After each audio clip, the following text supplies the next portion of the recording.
हर्षिता वगैरह आते थे, वो नहीं आएंगे अब? हिमांशु जी का तबीयत खराब है, हॉस्पिटल में है। हर्षिता जी ने क्लासेस छोड़ दिए हैं, उनका पर्सनल इशू था कुछ। और अभी मित्तल जी हॉस्पिटल में थी कल, आज शायद घर आ गई हैं। कुछ हुआ नहीं, कुंडली देख के तो बोल दिया था कुछ होगा नहीं, लेकिन फिर भी 3 जन का शायद तबीयत खराब है, जिससे का भी शायद तबीयत ही खराब देख। और ये तो आते ही नहीं है, क्या नाम है इनका, प्रयाग भाई तो आते ही नहीं है।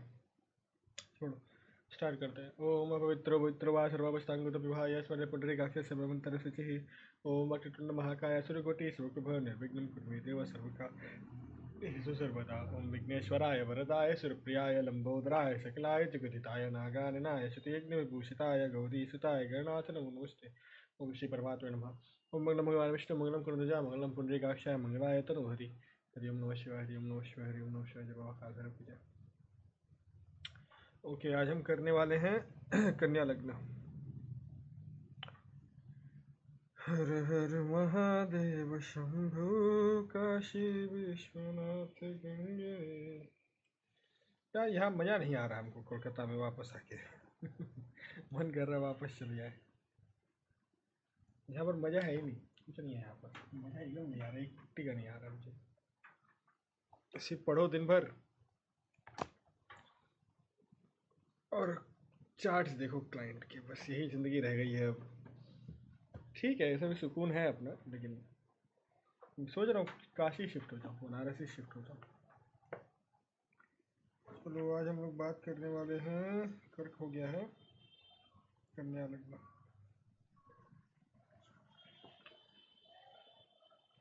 ओके, कन्या लग्न में जन्म वाले जातक कफ एवं पित्त प्रकृति वाले, सौंदर्यवान, विचारशील, संतान से युक्त, स्त्री द्वारा पराजित, डरपोक, मायावी। मायावी का मतलब यहाँ पर मैनिपुलेटिव होगा, ना कि वो माया करता है। काम वासना से दुखी शरीर वाला, काम क्रीड़ा से निपुण, अनेक प्रकार के गुणों तथा कौशल से युक्त, सदैव प्रसन्न रहने वाला, सुंदर स्त्री प्राप्त करने वाला, श्रृंगार प्रिय, स्थूल या सामान्य शरीर वाला, बड़े आँखों वाला, प्रियवादी, अल्प अल्पभाषी, भातृद्रोह, गणित तथा धर्म में रुचि रखने वाला, गंभीर, अधिक कन्या और संतान वाला, यात्रा प्रेमी, चतुर, नाजुक मिजाज, अपने मन की बात को छुपाने वाला, बाल्य अवस्था में सुखी, मध्यम अवस्था में सामान्य तथा अंतिम अवस्था में दुखी प्राप्त करने वाला। इनका भाग्योदय 24 से 36 वर्ष की आयु के बीच उसका भाग्य उन्नति होता है। मतलब ये 24 to 36 यहाँ पर बढ़िया है, यहाँ पर उन्नति ही मिलता है। अब बेस्ट कौन सा एज होगा तो वो डिसाइड करेगा नवमास का लग्न। नवमास का लग्न लॉर्ड का मैच्योर एज, ये आप लोग को पता होना चाहिए सबको।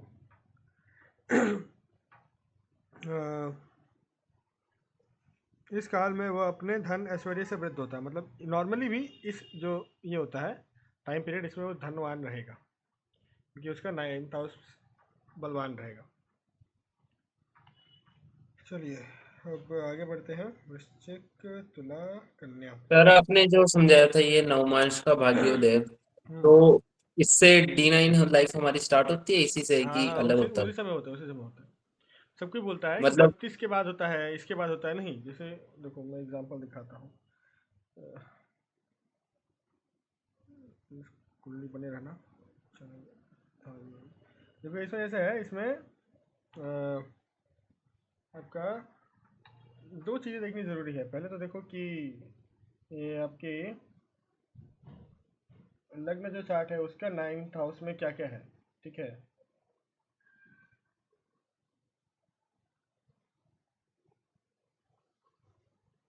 तो यहाँ पर होगा आपका मून है और वीनस है, ठीक है।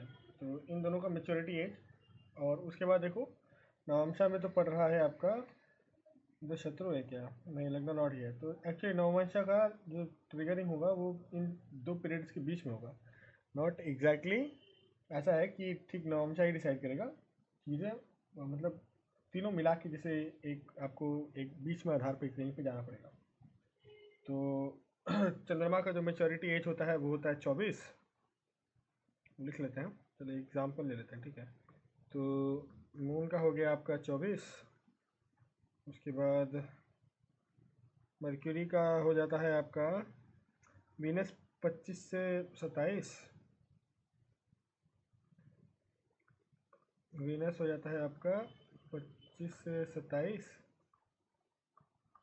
और मर्क्यूरी जो है मर्क्यूरी होता है 32 पे, 32 पे। तो आप देखो तो ये तीनों पीरियड है, ठीक है।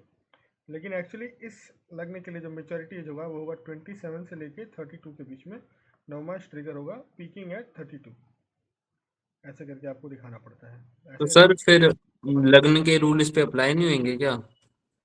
लगने के रूल नहीं होंगे, बिल्कुल बिल्कुल होंगे, क्यों नहीं होंगे। मतलब ज्यादा प्रेफर फिर यही करा जाएगा, नवमास नवमांश। नहीं, लगना तब भी एक्टिव रहेगा, लगना ही एक्टिव रहेगा। नवमास आप ऐसा लगेगा सेकेंडरी चार्ट देखोगे, उसको सुपर इम्पोज करोगे लगना के ऊपर और फिर रिजल्ट देखोगे।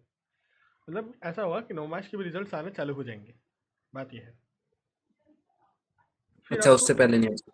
नहीं, जैसे अब सोचो कि जैसे मेरा कुंडली है, उसका नवमास जो है वो बन रहा है सिंह लग्न का, फिफ्थ का। तो आपका सूर्य जो मेच्योरिट होता है, सूर्य का मेच्योरिटी एज क्या है, क्या है बताओ, सूर्य का मेच्योरिटी एज 21 22। तो मेरा इसमें नवमास ट्रिगर हो गया, इतना जल्दी मेरा नवमास ट्रिगर हो गया, ठीक है। अब देखो मैं लिखवा देता हूँ आपका से जिसको नहीं याद। जुपिटर का मेच्योरिटी एज है आपका 16, स्टार्ट हो जाता है 15 से, चलता है 20 तक। फिर आपके सन का मेच्योरिटी एज है आपका 22,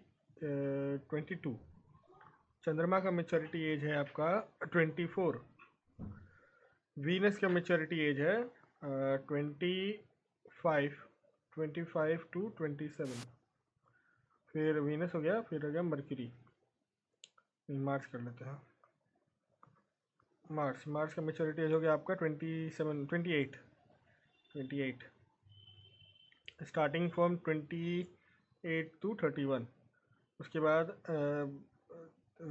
क्या आएगा आपका मर्क्यूरी, उसके बाद मर्क्यूरी आएगा तो 32, स्टार्टिंग फ्रॉम 31 to 35। उसके बाद आएगा सैटर्न, तो सैटर्न का मेच्योरिटी एज है 36, स्टार्टिंग फ्रॉम 36 to 40, कितना था, 42, 8। 48 मैंने लिखवाया था, है 40 होगा, 40। और राहु का स्टार्ट होता है मेच्योरिटी एज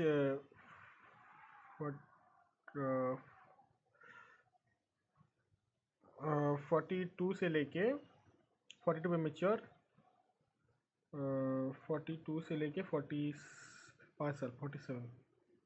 हाँ, और केतु का होता है आपका 48 से लेके 48 to 53, 53 या 54, ऐसे करके है। ये स्क्रीनशॉट ले लीजिए, जिसको लेना है स्क्रीनशॉट ले लीजिए, लेके रख लीजिए। ये ज़रूरी है आप लोगों को समझना, क्यों?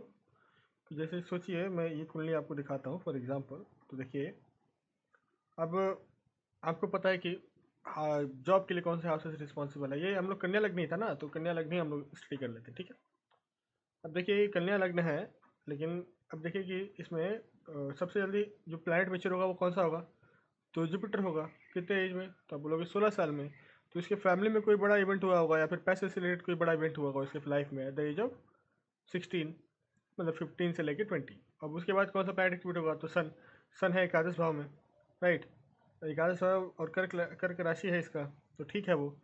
तो वहाँ पर मतलब इनकम में कोई इसका वृद्धि हुआ होगा या फ्रेंड सर्कल बढ़ा होगा एट द एज ऑफ 21, ठीक है। तो ये सारी चीज़ आपको देखनी पड़ती है। फिर मून का मेच्योरिटी एज 24, तो भाग्य उदय होगा, कहीं पे घूमने जाएगा एट द एज ऑफ 24, या फिर कहीं घूमने जाएगा उसकी वजह से भाग्य उदय हो जाएगा। जैसे विश्वनाथ जी के टेम्पल चला गया, वहाँ पर उसका भाग्य वृद्धि हो गया। अब ऐसे तो हर ज्योतिर्लिंग भी है, हर एक हाउस से रिलेटेड, उसके बारे में हम लोग बात करेंगे जब रेमेडीज में जाएंगे ना, तो फिर वहाँ पर बात करेंगे। रेमेडीज तो बहुत सारे हैं, तो इतना रेमेडी पढ़ने में मज़ा आता है, बहुत रेमेडीज है। चलो, कर्क लगने के लिए अब फलित बिंदु देख लेते हैं, सॉरी कन्या लगने के लिए। तो सूर्य, चंद्र, मंगल, बुध, गुरु, शुक्र, शनि। तो सूर्य जो है वो वायेश है या आकारक है। अब ये कॉन्सेप्ट तो क्लियर हो जाना चाहिए आप लोगों को, आकारक कारक वाला अब तो क्लियर हो जाना चाहिए ना, ये क्लियर है ना। ये आयेश है ये सर क्लियर है। और नॉर्मल कारक है, नॉर्मल कारक। आयेश वायेश का कॉन्सेप्ट आप लोगों को क्लियर हो जाना चाहिए अभी तक। मंगल हो गया आपका आकारक, पूर्ण आकारक।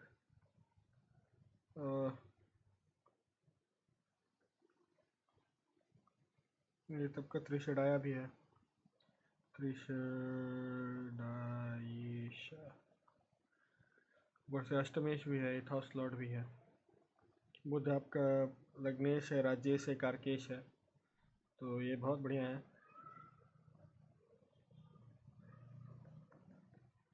लग्नेश, कारकेश। वैसे एक चीज़ और आपको पता है, अगर जैसे हम लोग बोलते हैं कि कोई एक ग्रह अगर दो इसको रूल कर रहा है, दो मतलब एक केंद्र को और एक त्रिकोण को रूल कर रहा है, तो हम लोग बोल देते हैं कि ये क्या है, बहुत बढ़िया है, ये आपका हो गया योग कारक, ठीक है। वैसे ही कारकेश भी होता है, जो दो सेंट्रल हाउसेस को रूल करे, वो प्लैनेट भी बहुत अच्छा होता है। जैसे मिथुन लगने के लिए 3 और 6 ऐसे आता है, और कन्या लगने के लिए 6 और 3 ऐसे आ रहा है। मतलब देखो लग्न और इसको रूल कर रहा है बुध यहाँ पर, और यहाँ पर लग्न और सुख भाव को जो रूल कर रहा है, तो ये दोनों प्लैनेट्स बहुत ज़रूरी हो जाते हैं, ठीक है। ऐसे प्लैनेट्स बहुत ज़रूरी होते हैं, लेकिन आप उल्टा वाला नहीं पकड़ सकते, क्योंकि गुरु अगर मार्केश बनेगा इन लग्न के लिए, पहले तो एक और चीज़ है, आपको वो चीज़ भी ध्यान रखना पड़ेगा। एक रूल था कि अगर कोई ग्रह, लग्नेश के लिए एक्सेप्शन है, अगर बाकी कोई ग्रह दो केंद्र के भाव को ऑक्यूपाई करता है तो वो फलहीन हो जाता है, वो फल नहीं देगा। क्यों नहीं देगा उसको मैं आगे समझाऊंगा। गुरु आपका कारक है, शुक्र जो है आपका भाग्येश है, धनेश है,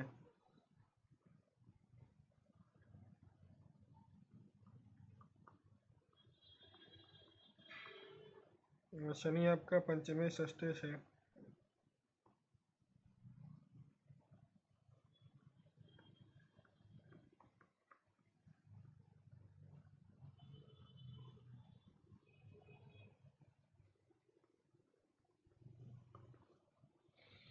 अब आगे चलते हैं, कुंडली बना लेते फिर आप लोग को समझ में आएगा।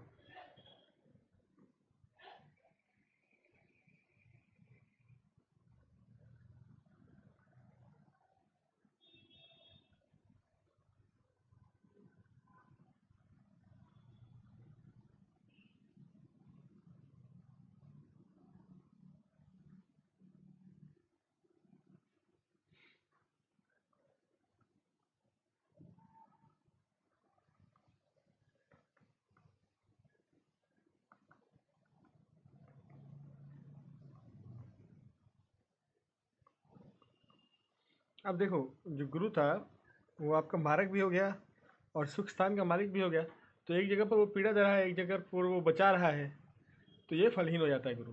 और ऐसा नहीं है कि गुरु मतलब अपनी दशाओं मतलब इसमें फल नहीं देगा, जहाँ पर वो देख रहा है वहाँ पर खराबी करेगा, ऐसा कोई बात नहीं है, लेकिन जहाँ पर बैठेगा वो खराब करेगा, ठीक है। तो सोचो जुपिटर अगर यहाँ पर बैठ जाए तो यहाँ पर थोड़ा बहुत प्रॉब्लम्स वो कॉज करेगा, लेकिन जहाँ पर उसकी दृष्टियाँ पड़ेंगी ना, वहाँ पर वो फंटास्टिक रिजल्ट अभी भी देगा। तो ये चीज़ आपको समझना। हाँ बोलो।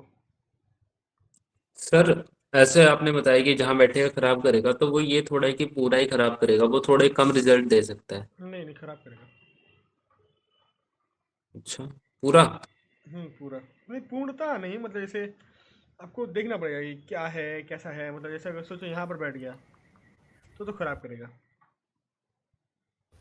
पहले तो ये नीच का हो गया, उसके बाद ये सप्तम से द्वादश हो गया, सॉरी एकादश हो गया, तो मतलब शत्रु जीत रहा है इसी कुंडली में, तो लड़ाई झगड़ा में पड़ेगा तो हार जाएगा, बिल्कुल भयंकर वाला। ठीक है, तो इस कंडीशन में खराब हो गया बहुत ज़्यादा।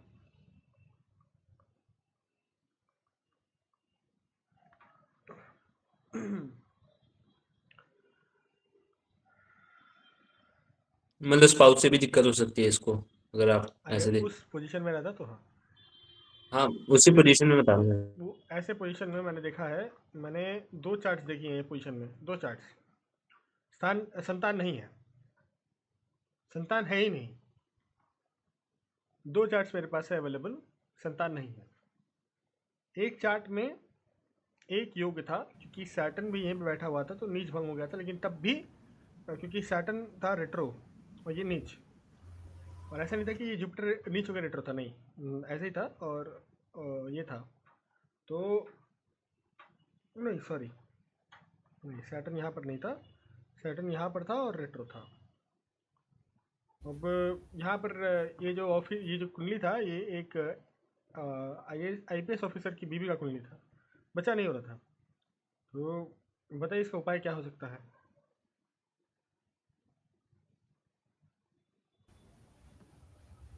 सैटर्न का दान या जुपिटर का दान? किसका दान करेंगे पहले ये बताइए, हम आपके प्लैनेट्स में पास। से या फिर चीजों में से? मैं क्यों बताऊँ, वो आप सेकंड का। बताइए, आप एस्ट्रोलॉजर हैं। अ, एक सेकंड सोचता हूँ। सोचिए, हाँ सोया सोया, आप बोलिए। सर डोनेशन करना पड़ेगा Saturn related, child sir Jupiter child related. Hospital में से कुछ। डिसाइड करिए कि जुपिटर रिलेटेड दान कराएंगे कि सैटर्न रिलेटेड। सैटर्न। जुपिटर। वेदांत भाई ठीक है, सूर्यांश भाई आप गलत हो। प्रॉब्लम यहाँ पर जुपिटर से है, ना कि सैटर्न से। सैटर्न रेट्रो है, इसका मतलब क्या है, पंचमेश जो है वो रेट्रो है, मतलब वो शक्तिहीन है, तो उसको आपको शक्ति देना है, ना कि उसका शक्ति ले लेना है। अगर किसी स्थान का मालिक, जैसे सोचिए यहाँ पर पंचमेश है, मतलब चाइल्ड के स्थान का मालिक अगर कमज़ोर है और उसका आप डोनेशन करवा दोगे तो वो और कमज़ोर हो जाएगा। अगर आप उसका डोनेशन करवाओगे तो वो और कमज़ोर हो जाएगा, उसका एकदम पावरहीन हो जाएगा, तो फल देगा ही नहीं। इंस्टेड ऑफ दैट आपको वहाँ पर शक्ति देना था। आप शक्ति देने के लिए क्या कर सकते हो आप,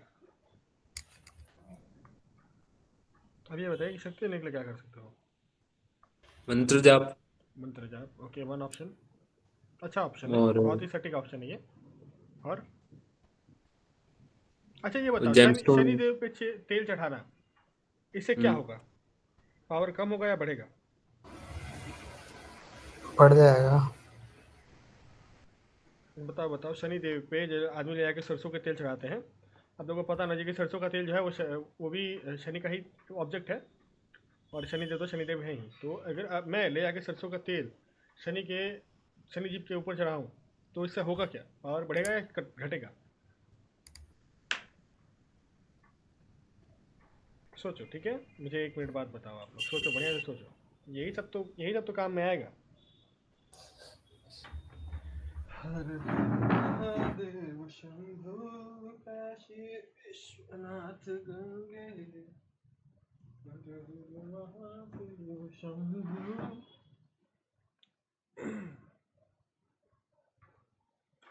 हाँ जी पंडित जी, बहुत बहुत टाइम ले लिया आपने, अब बताइए क्या करना है मुझे।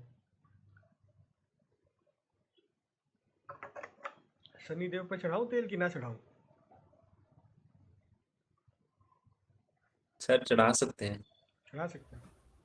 हम्म। देखिए, आप किसी भी प्लानट का कोई भी वस्तु कहीं भी चढ़ा रहे हैं तो इसका मतलब आप उसकी पावर को कम कर रहे हैं।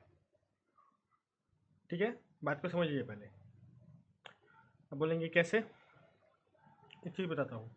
चंद्रमा जब भी पीड़ित होता है तो हम क्या कराते हैं, क्या और कराते हैं। इसका दूध शिवलिंग पे। शिवलिंग पे शिवलिंग दूध। पे दूध। हाँ क्यों, शिवलिंग, अब शिव जो है वो सोमेश्वर है, ठीक है, चंद्रमा को धारण करके रखते हैं, चंद्रमा का अधिपत मतलब रिप्रेजेंटेशन भी वो करते हैं सोमेश्वर के रूप में, सोमनाथ के रूप में। तो हम इसलिए उनके ऊपर दूध चढ़ाते हैं। दूध क्या है? खुद चंद्रमा है, तो उससे उसका इफेक्ट कम जाता है। अगर किसी की कुंडली में विष योगा है तो विष योगा में क्या चढ़ाते हैं? काली तिल दूध में डाल के चढ़ा दो, तो ये विष योगा को खत्म करता है। वैसे तो शिवलिंग पे हर एक चीज़ चढ़ाने से, अब लेकिन अभिषेक भी दो तरह का होता है। शिव जी ऐसे हैं कि उन पे जो चीज़ चढ़ाओगे उससे उसको बल भी दे देंगे और हानि भी कम कर देंगे। ठीक है, तो अगर किसी का चंद्रमा कमजोर है तब भी हम बोलते हैं कि शिव जी पे दूध चढ़ाओ, और अगर किसी का चंद्रमा पीड़ित है तब भी बोलते हैं कि शिव जी पे दूध चढ़ाओ। ठीक है, इन दैट सेंस। ये लाइफ। हाँ, क्या हुआ वेदांत भाई, बोलिए। सर दो क्वेश्चन थे। पहले तो इसको लाइफ टाइम चलाना है ना, जैसे मेरा मून सिक्स पे। हाँ, सबसे और बढ़िया दूसरा मून क्वेश्चन ये था मून कि मून सिक्स में सबसे बढ़िया जो उपाय है वो ये है कि रुद्राष्टकम या फिर वेदसार शिवस्तवा इसका पाठ रेगुलर किया जाए। हाँ मैं उसका पंचाक्षर का करता हूँ। पंचाक्षर ठीक है, अब थोड़ा आप थोड़ा लेवल अप करिए। वैसे तो आप लोग को मंत्र अभी रुद्राष्टकम भी पढ़ देता हूँ। रुद्राष्टकम पूरा याद है? याद नहीं है, जब लगता है स्पीकर में लगाता हूँ अच्छा तो बीच बीच में लिरिक्स पढ़ता हूँ। अच्छा, नहीं नहीं, रुद्राक्ष कर लीजिए, आसान है। तो रुद्राष्टकम तो बहुत आसान है। वेदसार शिवस्तवा, फिर अभी तो मैं ये पढ़ रहा हूँ, रुद्र सूक्तम पढ़ रहा हूँ, उसको याद करना है मुझे, अच्छा। वो और हार्ड है। फिर आपने बताया था कि ये जो दूध है ये वीनस का भी कारक होता है पहले। हाँ, वीनस का भी कारक होता है और इसका भी कारक होता है, और लेकिन दही जो है वो तो एग्जैक्ट वीनस का कारक है। दही जो है वो एग्जैक्ट वीनस का कारक है। जो हम लोग मतलब अभिषेक जिसका करते हैं ना, वीनस स्ट्रांग हो उसको जरूरत नहीं है कि दही जो हम चढ़ाए वो लोग पंच जैसे। तत्व से इससे करते हैं ना, पंचामृत से अभिषेक, वो उसी लिए है, जी। प्लैनेट्स के लिए है। कोई कोई 7 चीज़ों से अभिषेक करता है, क्योंकि 9 चीज़ों से 11 चीज़ों से अभिषेक करता है। ये क्या है? प्लैनेट्स के ही चीज़ें हैं ना। तो देखो हम लोग क्या डालते हैं इसमें क्या डालते हैं? दूध दही शक्कर, एक्चुअली दूध दही घी, जी। मधु, शक्कर। शक्कर नहीं हुआ तो जल, राइट। तो इन चीज़ों से होता है, और एक और नहीं तो ये भी नहीं हुआ तो एक और क्या चीज़ डाल सकते हैं? कोई भी मेवा हुआ होगा तो वो डाल सकते हैं, तो ये बन जाता है। ठीक है, तो इस जो सारी चीज़ें हैं वो एक एक प्लैनेट है, उससे हम शिव जी का अभिषेक करते हैं। तो जैसे सर अगर किसी का अगर प्लेनेट अच्छा हो और उसका खराब ना हो फिर भी उन शिवरात्रि पे डाल रहा है तो फिर क्या है? अच्छा होगा, उसका रिजल्ट अच्छा मिलेगा, उसी चीज़ पे आ रहा था मैं, कि किया जा सकता है अभिषेक जो है शनि भगवान का। दूध से अगर आप तेल आपको चढ़ाना है आप चढ़ा सकते हो, उससे उसको पावर मिलेगा पॉजिटिव वे में, खराब नहीं होगा। लेकिन वही अगर आप सरसों के तेल ले आके किसी को दे दो तो वो दान हो जाएगा, फिर वहाँ पर खराबी होगी। डिफरेंस है। ठीक है, यहाँ पर एक और दान है, जुपिटर का दान। तो जुपिटर का एग्जैक्टली दान करवाओगे क्या? संकल्प लेके कराना होता है सर। नहीं नहीं, दान आपको संकल्प नहीं दिलाना होता, पूजा जब कराओगे तब संकल्प दिलाना होता है। नहीं जैसे रेमेडी वगैरह मून वगैरह नहीं की। नहीं, संकल्प नहीं होता। संकल्प क्या दिलाओगे कि आप इतने दिन तक कितना बार दान करोगे? कौन लेगा संकल्प? कोई नहीं लेगा। अब ये बताइए कि जुपिटर का यहाँ पर दान क्या होगा? उपाय बनाइए खुद से, देखिए क्या होगा। चने की दाल या बेसन का हलवा। नहीं चलेगा। चाइल्ड को फीड करना किसी। That can work. आप सही डायरेक्शन में जा रहे हो, लेकिन और थोड़ा बढ़िया हो सकता है। फोर्थ और सेवन्थ का लॉर्ड है ना जुपिटर। हम्म। सर किसी की शादी करवाने की डोनेशन कर दें। बट पागल, ऐसा थोड़ी ना होगा। वो खुद शादी किया फिर दूसरे का शादी कराने जाए। बच्चों में बांटना। बच्चों में ये चीज़ें बांटना, बेसन लेकिन वगैरह। क्या बांटना? हाँ। क्या बांटना? पीली मिठाई वगैरह। नहीं, पीली मिठाई हो सकता है, आई एम नॉट सेइंग कि वो नहीं हो सकता, लेकिन बेस्ट उपाय क्या होगा? पंचम भाव और किस चीज़ को रिप्रेजेंट करता है? नॉलेज को। नॉलेज को। साधना को। तो जुपिटर क्या चीज़ को बुक रिप्रेजेंट बांट करता है? नॉलेज को। बुक का डोनेशन करना। बुक का डोनेशन। अब दो तरीका से हो सकता है। पहला, अच्छा हाँ याद आया, आपने मेरे को बताया था। हाँ, तो पहला डोनेशन, घर के आसपास अगर कोई मंदिर है तो वहाँ पर धार्मिक किताबें दान करो। नहीं तो आप गरीब बच्चों में बुक्स दान कर सकते हो, नोटबुक्स दान कर सकते हो। दोनों ही यहाँ पर अच्छे रेमेडी हैं। लेकिन बच्चा कैसे होगा इनका, ये बताओ, कोई बता सकते हैं बच्चा होगा कहाँ पर? क्या चेंज करने से यहाँ पर बच्चा होगा? बहुत कॉम्प्लेक्सिटीज़ है। आप लोग जितना आसान समझते हो एस्ट्रोलॉजी को, उतना है नहीं। इतनी कॉम्प्लेक्सिटीज़ ही है ना कि दिमाग खराब हो जाता है। शनि को ठीक करने से। शनि को ठीक करना होगा, लेकिन कैसे? शनि डिमांड क्या कर रहा है पहले वो देखो। पता है इनकी कुंडली में क्या था? बस एक सिंपल सा इनका ये था, इनको बस महाकुंभ में जाना था, बस इतना ही उनका उनका इनका कुंडली डिमांड किया था, बस महाकुंभ में जाना था। कुंभ नहाने के लिए, बस कुंभ नहाया, 2-3 दान वान किए, एक रुद्राक्ष जो है ना बच्चा हो गया, इतना ही था। Sir explain. कुंभ राशि, हाँ हाँ सॉरी हाँ, Capricorn. Sorry sorry, mean Capricorn. Mean हाँ, नहीं रे, कुंभ राशि कौन सा होता है, हम सुने थोड़ा। कुंभ राशि कौन सा है, तुम भी एक गधा है, हम मैंने बोला हाँ हाँ, तुम भी हाँ हाँ कर दिए। कुंभ अगली है सर ये तो। 6वें नंबर का। कुंभ राशि कौन सा होता है, पहले मुझे ये बताओ, कुंभ राशि कौन सा ये होता 11वें नंबर की। 11वां। है? मकर कुंभ, 6 पक्का हाउस। तो, पक्का तो, ठीक है। 10वीं तो मकर है, देखो 11वीं बताता कुंभ हूँ है। बताता हूँ क्या था। जब भी जुपिटर मीन में आता है और सूर्य जो है कुंभ में आता है, तभी तो महाकुंभ होता है ना। तो जुपिटर का जब इसमें आना, जुपिटर का, sorry sorry sorry sorry sorry sorry sorry, इसके कुंडली में कुछ और योग था, इसके वजह से मैंने इसको बताया था। जुपिटर यहाँ पर था, चलिए यहीं पर था, कुछ तो मैं मिस आउट कर रहा हूँ, इसकी कुंडली में कुछ एक चीज़ अलग था। आप तो बोलते पंचम में उससे रिलेटेड बच्चे से। अरे नहीं नहीं, ट्रांजिट में बोल रहा हूँ ना, महाकुंभ तब हुआ जब जुपिटर टॉरस में होता है। महाकुंभ तब लगता है जब जुपिटर टॉरस में होता है, फिर एक एक जब जाता है तो नॉर्मल कुंभ लगता है, यहाँ पर अर्थ कुंभ लगता है, और फिर वापस आता है तो महाकुंभ लगता है। कुछ मैं मिस आउट कर रहा हूँ, रुको, उसका कुंडली मुझे देखना पड़ेगा वापस से। कुछ यहाँ पर मिस आउट कर रहा था, बेसिकली कुंभ से रिलेटेड ही उसका कुंडली में था। उस समय था, देखा, पता चल गया, बोला कि जाओ वहाँ पर कोई साधु संत मिले तो उसको दान वान करना, और और 2-3 चीज़ें थी वो करना, और हो गया था उसका।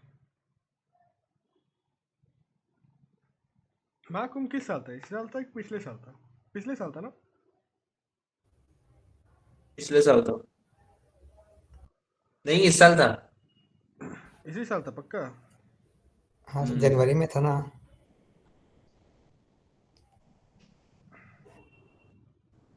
इस साल ही था। बहुत कुछ हुआ है इस साल।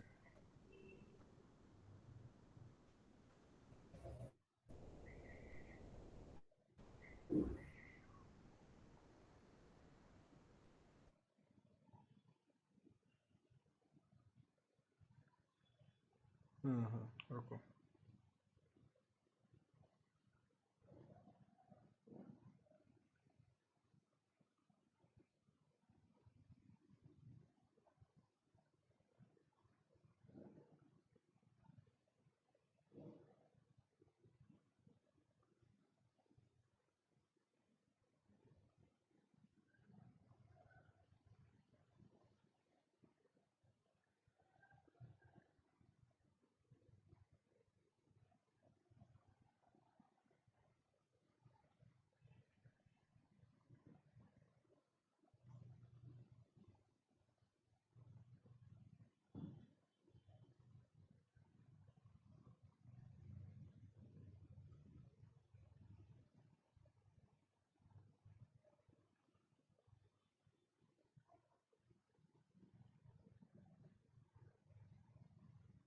हाँ ठीक ही था।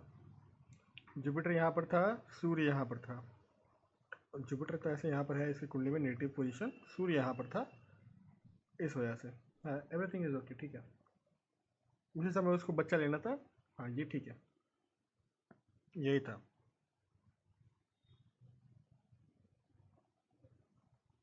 और फिर चंद्रमा यहाँ पर आता है तो महाकुंभ स्टार्ट होता है, ओके ठीक है। यही था, सूर्य वहाँ पर गया था, यही बस एक चीज़ था कि सूर्य वहाँ पर गया था, और 2-3 दान के बाद हो गया बच्चा, तो वो चीज़ था। तो ट्रांजिट देखना था क्या इसमें? हाँ तो ट्रांजिट देखोगे नहीं, ट्रांजिट बिना देखे उपाय दोगे? ट्रांजिट भी तो देखना पड़ेगा ना। ऐसे हाँ। नॉर्मली सारे उपाय ठीक है, जैसे बुक्स वुक्स दान करना, ये सब करना, ये सब करना पड़ा, ऐसा नहीं कि बिना किए हो गया, वो सब करना पड़ा। ऊपर से सैटर्न का रुद्राक्ष पहनना पड़ा, एक और रुद्राक्ष आता है गर्भगौरी, वो भी पहनना पड़ा, और एक पूजा होता है गर्भ गोपाल का, वो किया नहीं लेकिन बच्चा हो गया। मैंने बोला था कि अब नहीं होगा बच्चा तो फिर गर्भ गोपाल का पूजा करना पड़ेगा, जो कि उसमें हो गया, उसी में हो गया। चलिए आगे बढ़ते हैं। इसी लग्न में अलग अलग पोजिशन के बारे में बात करते हैं। केतु शुक्र दूसरे भाव में हो तो जातक धनाढ़ होता है तथा उसके जीवन में कई बार आकस्मिक रूप से दिव्य प्राप्ति होती है। मतलब केतु एंड शुक्र, केतु प्लस वीनस यहाँ पर हो तो आदमी बहुत पैसा वाला होता है, अचानक से पैसे आते रहते हैं। चलिए, उसके बाद बलवान मंगल धनियों की क्षीण करता है तथा यौन अवस्था में मध्याप एवं अय्याश भी बना देता है। अतः कन्या लग्न की कुंडली में मंगल जितना ही कमजोर होगा उतना ही शुभ फलदायक होगा। ओके, अच्छा ये बताइए, मैं एक कुंडली दिखाता हूँ, इसमें बताइए कि मंगल स्ट्रांग है या वीक है। मार्स की डिग्री भी देख लीजिए, मार्स का नक्षत्र चित्रा है। तो अब बताइए इस कुंडली में मंगल स्ट्रांग है या वीक है।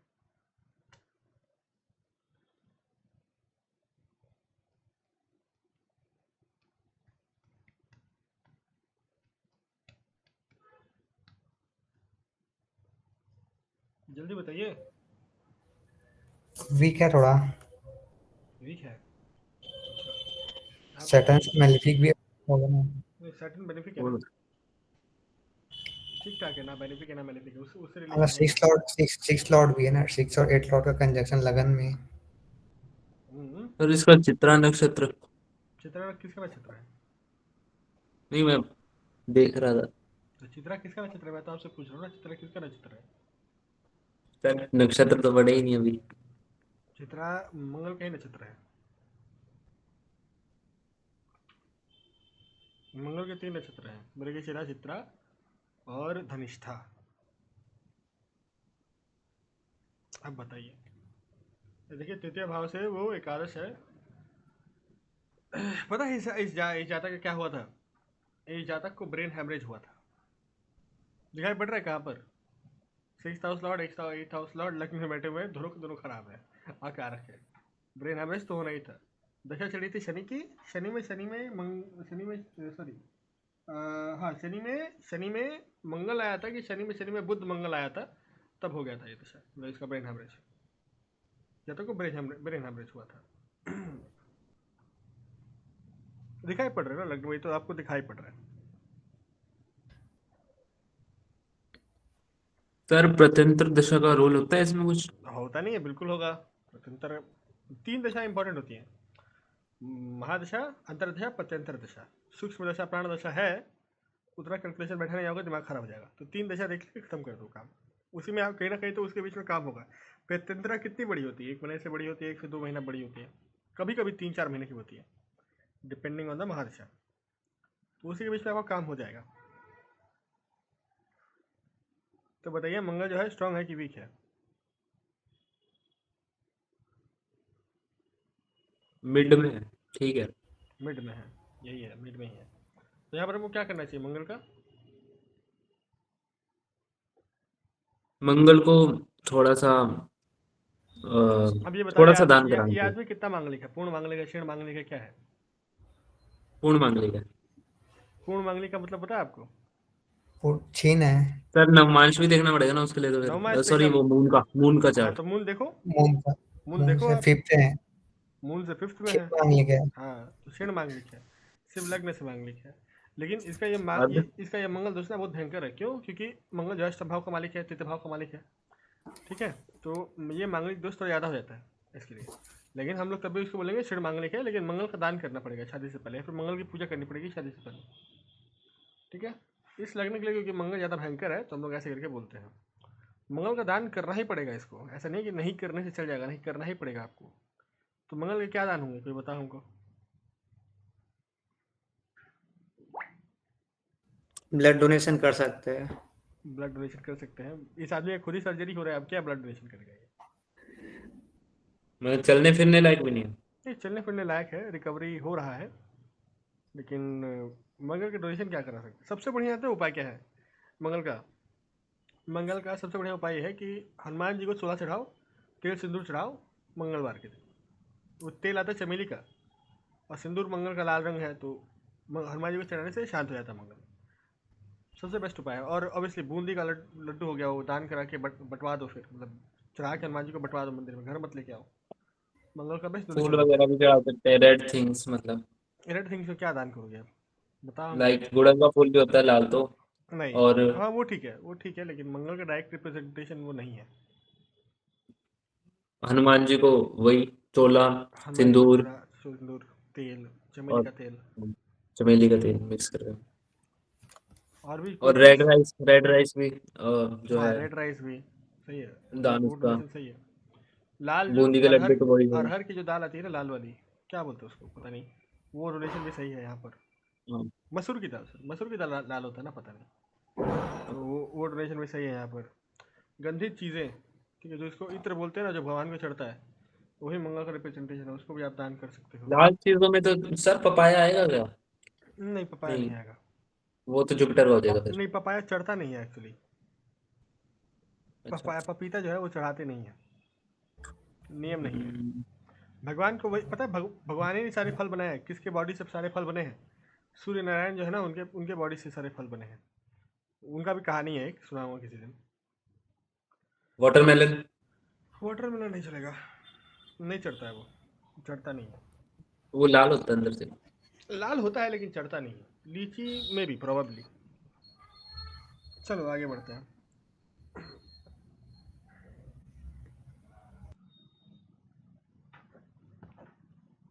गुरु दो भावों के स्वामी होने से अकारक ही माना जाएगा, साथ ही यदि केंद्राधिपति दोष भी लगता है, वही केंद्राधिपति दोष मैंने जो बताया था, अगर कोई ग्रह दोनों भाव का एक साथ रूल करे, अगर वो लग्नेश ना हो तो वो फल देने में क्षीण हो जाता है, तो अपनी अंतरदशाएं, अपनी दशाओं में रिजल्ट नहीं देगा, उसकी जगह पर उसके अंतर वाले जो प्लैनेट्स होंगे वो रिजल्ट देंगे। तो काफ़ी ज़्यादा कॉम्प्लेक्स हो जाता है चीज़ें। अब इसको ठीक करने के लिए आप क्या कर सकते हो? बृहस्पति, जैसे दो तीन चीज़ें हैं, जैसे बृहस्पति को रिप्रेजेंटेशन जो है वो नारायण करते हैं, तो आप नारायण की पूजा करोगे तो वहाँ पर वो ठीक हो सकता है। द्वितीय भाव, वो सॉरी, एक और हो गया कि शादी में विलम्ब विलम्ब हो सकता है यहाँ पर, क्योंकि एक मैंने आपको कुंडली दिखाई थी, वो भी कन्या लग्न की थी, तो जुपिटर वहाँ पर रिजल्ट दे ही नहीं रहा, लग्न में बैठ के भी जुपिटर रिजल्ट नहीं दे रहा। क्यों? क्योंकि वीनस यहाँ पर उच्च का है और रेट्रो है, और जुपिटर यहाँ पर रेट्रो है, तो ये एक दूसरे को देख रहे हैं, लेकिन कोई भी एक रिस्पॉन्सिबिलिटी नहीं लेना चाहता शादी की। तो वीनस को ठीक करने से चीज़ वहाँ पर ठीक हो जाएगी। तो एक चीज़ याद रखिएगा, तो कोई भी, दोनों ही रेटर है। हाँ दोनों ही रेट्रो थे। तो म्यूचुअल एस्पेक्ट हो रहा है।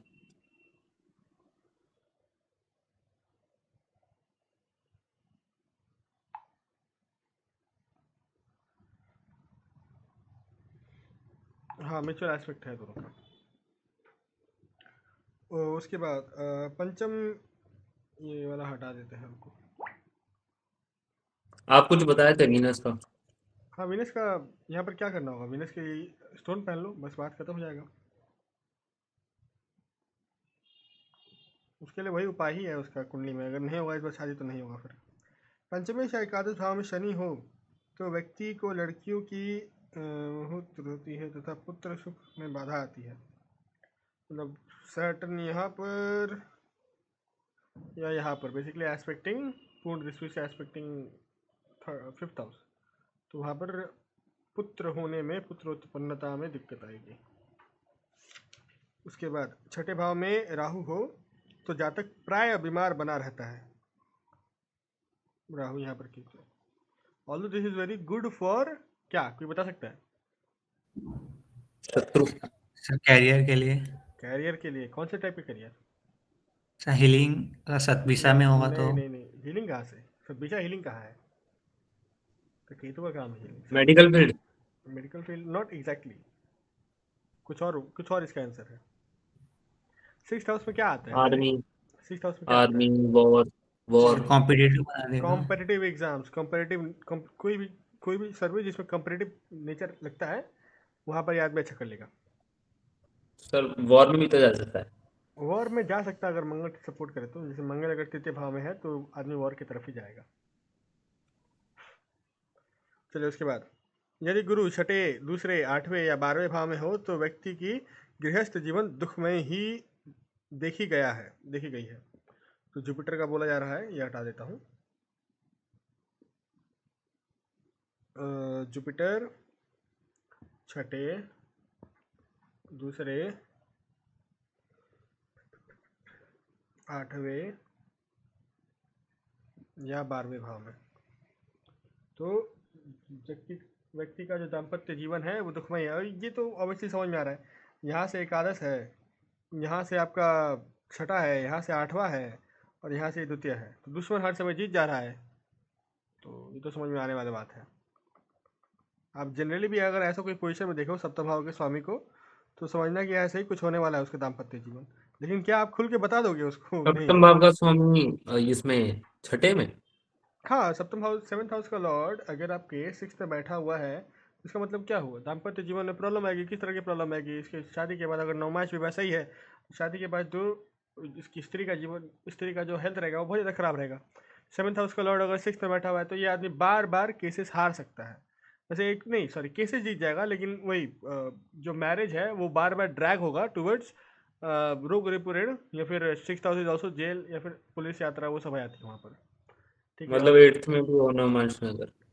सर अगर इसमें लोन ले ले अपन शादी के बाद तो हाँ, ये भी हो सकता है, तो फंस जाएगा आदमी, फिर चुका नहीं पाएगा, अगर जानबूझ के लोन ले ले छोटा सा। तब प्रॉब्लम आएगी देने में। 7th हाउस लॉर्ड 8th में भी यही काम करेगा ना सर। अच्छा, आप बोल रहे हो सूर्यांश भाई कि अगर सोचो सेवन्थ हाउस का लॉर्ड सिक्स में बैठा हुआ है और आप लोन ले लो जानबूझ के, ये बोल रहे हो ना, हाँ और चुकाओ छोटा, मत। हाँ छोटा सा लोन ले लिया, मतलब इतना दे सकते हैं, मतलब बस चुका नहीं रहे हैं बस। हाँ हाँ, समझ गया समझ गया। तो रेमेडी टाइप का वर्क कर देगा थोड़ा सा। हाँ हाँ, कर देगा वो। Nice nice nice one.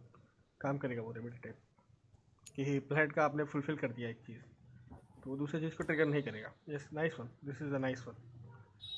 किसी या से फिर लोन ले लो, मैरिज, किसी किसी दोस्त दोस्त से लोन ले लो, 500 रुपये का, 1000 रुपये का, और दो मत। मैरिज मैरिज के लिए ये लोन रेमेडी लेते हैं ली ना, क्या वो भी ले आपने? सकते हैं थोड़ा। नहीं, मैरिज के लिए लोन लगे तो फंस जाओगे, फिर वो नहीं चुका पाओगे। ये मेरे को दी थी हाँ रेमेडी आपने पैसे वाली फ्रेंड से। अष्टम स्थित बलि मंगल दीर्घायु प्रदान करता है। अगर मार्स यहाँ पर हो तो दीर्घायु प्रदान करेगा, लंबा उम्र। उसके बाद कहीं पर भी सूर्य शुक्र या सूर्य चंद्रमा के साथ हो में हो, तो सूर्य की दशा में जातक को विशेष धन लाभ, सम्मान एवं ऐश्वर्य प्राप्त होता है। मतलब वीनस प्लस सन, और सन प्लस मून की बात की जा रही है।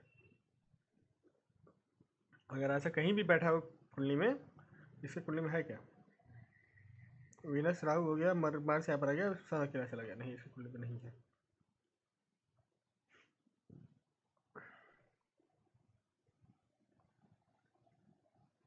उसके बाद नवम स्थित, सर 7th हाउस बली होने से उसका लॉर्ड भी बली हो जाता है? Not really. सेवन्थ हाउस बली होने का मतलब ये नहीं कि वो उसका लॉर्ड भी बली है। लॉर्ड वीक भी होके सेवन्थ हाउसेस बली हो सकते हैं, क्योंकि अगर सोचो कोई अच्छा ग्रह वो सेवन्थ हाउस को दृष्टि दे रहा है, तो वहाँ पर उसको वो बल प्रदान करेगा। जो योग कारक ग्रह हो गया, या फिर कोई बहुत शुभ ग्रह हो गया, और वो देख रहा है सेवन्थ हाउस को, तो योग मतलब बल प्रदान करेगा वहाँ पर, ना कि उसका खराबी करेगा। नवम नवम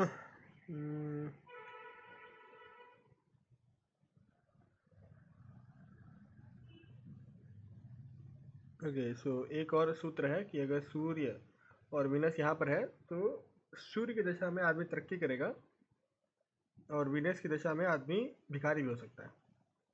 ठीक है, ये एक और मैंने लिख के पर रखा था, सर तो आपको बोल देते राशि हैं। तो वीनस की है ना। लेकिन तब भी, क्योंकि द्वितीय भाव से ये अष्टम हो जाएगा, द्वितीय भाव से ये अष्टम है, लेकिन सूर्य जो है वो खुद से दशम होकर बैठा हुआ है।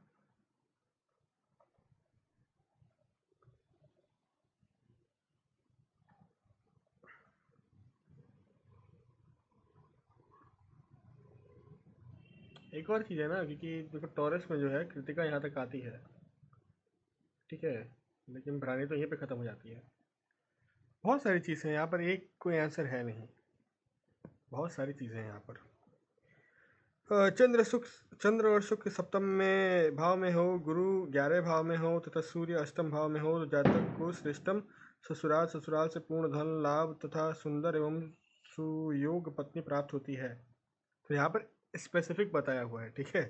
इतना स्पेसिफिक किसी को मिलेगा नहीं, लेकिन फिर भी देख लेते हैं। मून प्लस वीनस यहाँ पर है, और आपका गुरु जो है वो 11वें भाव में उच्च का है, नवम दृष्टि पड़ रही है। उसके बाद सूर्य जो है वो अष्टम भाव में है, सूर्य जो है अष्टम भाव में, मतलब विपरीत राज्यों का बना हुआ है।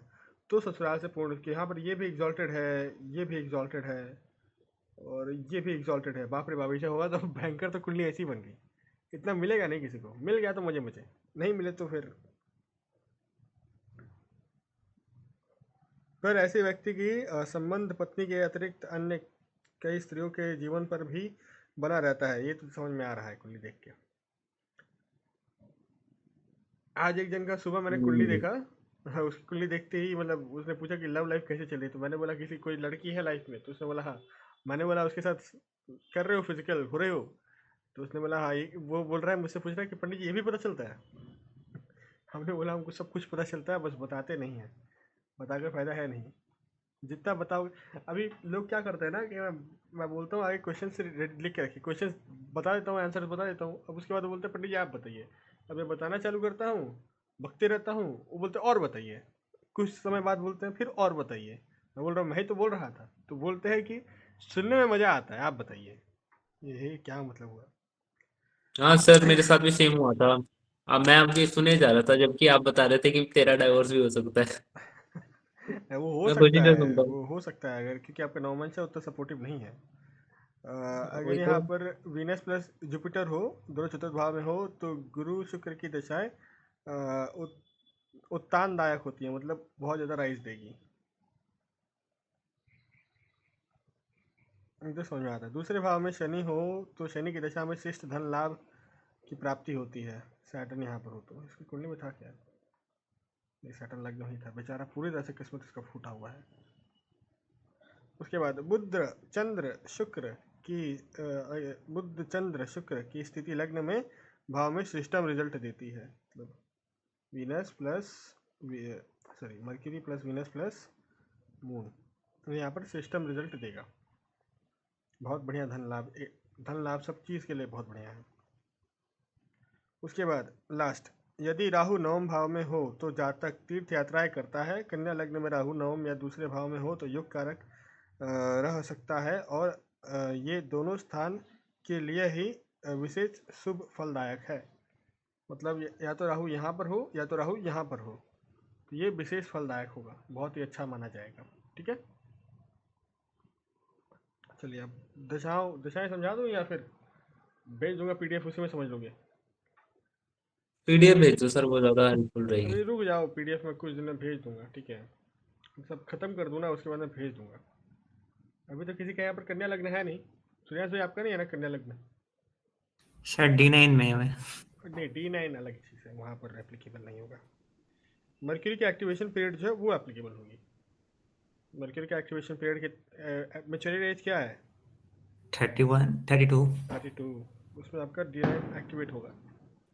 अगर अच्छा D9 तो मेरा अच्छा भी तभी रिजल्ट होगा। देगा। क्या है आपका? मेरा भी तभी होएगा। अच्छा, आपका भी सेम ही D9 है। और मरकरी 9th हाउस में ही बैठा D1 में।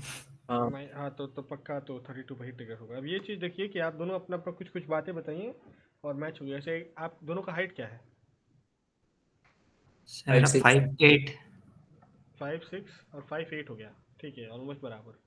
आप दोनों के घुंघराले बाल है क्या कुछ? नहीं, मेरा सिल्की प्लेन ही स्ट्रेट। है। स्ट्रेट सिल्की है? मेरा भी। आपका भी स्ट्रेट है, अच्छा। स्ट्रेट ही। चलो, मतलब मैच हुआ, ठीक है। अच्छा हाँ, कन्या लग्न वाले का स्ट्रेट होता है, कन्या नवमाश वाले का, मिथुन नवमाश वाले का घुंघराला होता है, ठीक है। मेरा भी नहीं, मिथुन नहीं नहीं, मिथुन का तो नहीं है, एक्वेरियस का। आपका नवमाश किसका है? एक्वेरियस। तो मुझे लगा आपने बोला कि आपका नवमाश कन्या का है। नहीं नहीं नहीं, जेमिनाई का नहीं है। बुध बैठा है मेरे नौ 9 मार्च में नहीं, लग्न में। नवमाश में बुध बैठे उससे फर्क नहीं पड़ता, नवमाश का लग्न क्या है उससे फर्क पड़ता है। हाँ, मेरा वही है, एक्वेरियस। अगर किसी का नवमाश अगर एक एक जैसा है ना, तो देखना उनकी जो फिजिकल कैरेक्टरिस्टिक्स है वो ऑलमोस्ट सिमिलर होंगे, ऑलमोस्ट। ये मेरे चीज़ है। वही है, D1 में ही है बुध, 9th हाउस का नहीं 9th। नहीं, उससे उससे फर्क नहीं पड़ता। नहीं, एक्टिवेशन का बता रहा हूँ मैं। अच्छा, तो आपका एक्टिवेशन तो सैटर्न करेगा ना?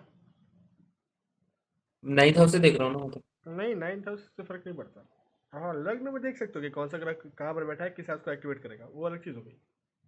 मतलब मेरा जो करियर है वो 32 पे पिक करेगा, हायर एबिलिटीज पे।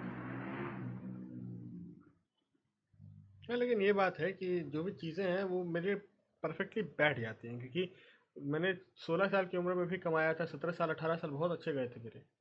तो वो तो चीज़ है। 21 साल से बहुत ज़्यादा धार्मिक हुआ हूँ, ये भी चीज़ एकदम सटीक बैठती है। और उसके बाद क्या है, अभी मून मून बैठा थर्ड हाउस में, तो 24th की एज में मैंने सोशल मीडिया एक्चुअली चालू किया, तो ये भी सही बैठ गया मेरा। और क्या है, अभी आने वाला कौन सा होगा, आने वाला होगा कौन सा होगा सबसे पास में, वीनस होगा। तो वीनस एकादश भाव में बैठा हुआ था, देखते हैं अगले साल कितना इनकम होने वाला है मेरा। वैसे योगिनी दशा भी बहुत सही चल रही है, तो इनकम तो होना चाहिए। उसके बाद मंगल बैठा है 28, तो 28 की उम्र में मेरी शादी होनी चाहिए टेक्निकली, देखते हैं कब होगी। 28 में, वैसे दशा में भी वही दिखाया कि 28 में ही होगी। तो उसके बाद 32 में मेरा करियर पिक करेगा, और 36 में पैसा बहुत कमाऊंगा। 42 पे वापस से कुछ अलग करूंगा, मे बी लैंड वैंड कुछ बड़ा खरीदूंगा। और 48 में संन्यास ले लूँगा, चलो बढ़िया है। 54 होते होते संन्यास ले लूँगा, बहुत बढ़िया चीज़ है। कल लोकेशन बताना, मैं मिलने आऊंगा। हाँ बिल्कुल, काशी में ही लेंगे, काशी में ही संन्यास लूँगा। काशी में लूँगा, नहीं तो उज्जैन में लूँगा, दोनों जगह पर से एक जगह पर लूँगा। और सर आपकी वाइफ फिर कैसे रहेंगे? क्या? आपकी वाइफ अकेले कैसे रहेंगे फिर, मतलब घर में कोई भी तो होना चाहिए ना कमाने वाला। तो बेटे नहीं कमाएंगे क्या? उसके लिए छोड़ के जाऊँगा भाई, इतना क्यों, आराम से बैठ के खाए, क्या दिक्कत है? वरना बोलूँगा कि चल तू मेरे साथ, तू भी सन्यासी बन जाना, क्या दिक्कत है? अच्छा बताओ, आप लोग एक अपना कुंडली बताओ, हम लोग देखते हैं। सिर्फ एक्टिवेशन पीरियड से आज हम लोग ट्राई करते हैं कि कितना सही बैठ रहा है। मेरे लिए तो सही बैठा, मैं अपनी कुंडली बनाता हूँ। मेरा जुपिटर का सही बैठा है। मेरा मार्स यहाँ पर है, राहु यहाँ पर है, जुपिटर सैटर्न यहाँ पर है, मरकरी यहाँ पर है, केतु सूर्य आपका यहाँ राहु पर है। मून है? हाँ, क्या दिक्कत आप है? भी ओवर थिंक करते हो? हाँ, बहुत ज़्यादा सोचता हूँ। अरे बहुत ज़्यादा सही सोचता बात। हूँ मैं। मुझे लगा आप तो एकदम बैलेंस पर्सन होंगे, ऐसे सुन के नहीं, लगता मैं नहीं। दिखाता हूँ बैलेंस, क्योंकि मैं मेडिटेशन करता हूँ ना, मेडिटेशन करता हूँ, शिव जी की पूजा करता हूँ, तो ऐसा बैलेंस आ जाता है। लेकिन एकांत जब बैठूंगा किसी किसी टॉपिक को लेकर, तो बहुत सोचता हूँ, भयंकर वाला सोचता हूँ, मतलब खुद ही के ब्रेन में इतने डिबेट चलते हैं कि क्या बोलूँ। लेकिन उसको मैं हाँ। प्रोडक्टिवली यूज़ करता हूँ। वो तो मुझे पता है कि ये चीज़ें मेरे साथ हैं, लेकिन जुपिटर, सॉरी, राहु और मून का ना डिग्री डिफरेंस बहुत ज़्यादा है, तो उतना प्रभाव मेरे पास आता है नहीं। ये जो है वो स्टार्टिंग के डिग्री में है, अराउंड 60 डिग्री के आसपास है, तो राहु जो है वो 23 डिग्री के आसपास है। तो नक्षत्र भी अलग अलग है। ये मृगशिरा में है, वो अद्रा में है, मरकरी है। तो ये तो सही बैठा मेरा। ये भी सही बैठा कि third house is social media, तो वो तो सही बैठा। एकादश, अब देखना है कि 25 की उम्र में मेरी कमाई कितनी होगी। बाकी सूर्य ये भी ठीक है, 21 के एज से बहुत ज़्यादा धार्मिक हो गया, बहुत ट्रैवल्स किए, तो ये भी ठीक ही बैठा है मेरा। एवरीथिंग सही बैठ रहा है मेरा। आप लोग बताओ, आप लोग कोई चार्ट बताओ, मैं देखता हूँ आप लोग के कुंडली पे कितना सही बैठ रहा है। ऐसे ही कर करके आदमी सीखता है, यही कर करके। कितना भी पढ़ाई कर लो, कितना भी बुक्स पढ़ लो, लेकिन जब तक उसको प्रैक्टिकली आप करोगे नहीं, तो कुछ ज्ञान नहीं आएगा। बताओ, आपको एक जन कुंडली बताओ। कैप्रिकॉर्न। कैप्रिकॉर्न, 10, 11, 12, 2, 3, 4, 5, 6, 7, 8, 9। अब प्लैनेट्स पोजिशन बताओ। सेकंड में राहु, राहु, और फिफ्थ में मार्स, मार्स, और सिक्स्थ में मून, मून, सेवेंथ में वीनस, वीनस, और एट्थ में है केतु, शनि और सूर्य। बाप रे, केतु, सैटर्न, सूर्य, ओके। हाँ, और नाइन्थ में मरकरी, मरकरी, 11th में जुपिटर। जुपिटर। तो बड़े भाई से रिलेटेड या फिर कुछ इनकम इनकम हुआ था 16 साल की उम्र में? बड़े भाई से रिलेटेड तो नहीं हुआ था। तो 11th हाउस देखो आपके, कुछ ना कुछ आप देखो, वहाँ पर हुआ होगा। 11th house social media grow करना, सोशल मीडिया आपने किया नहीं, तो फ्रेंड सर्कल में ग्रोथ करना, या फिर नाम कमाना किस तरीके से,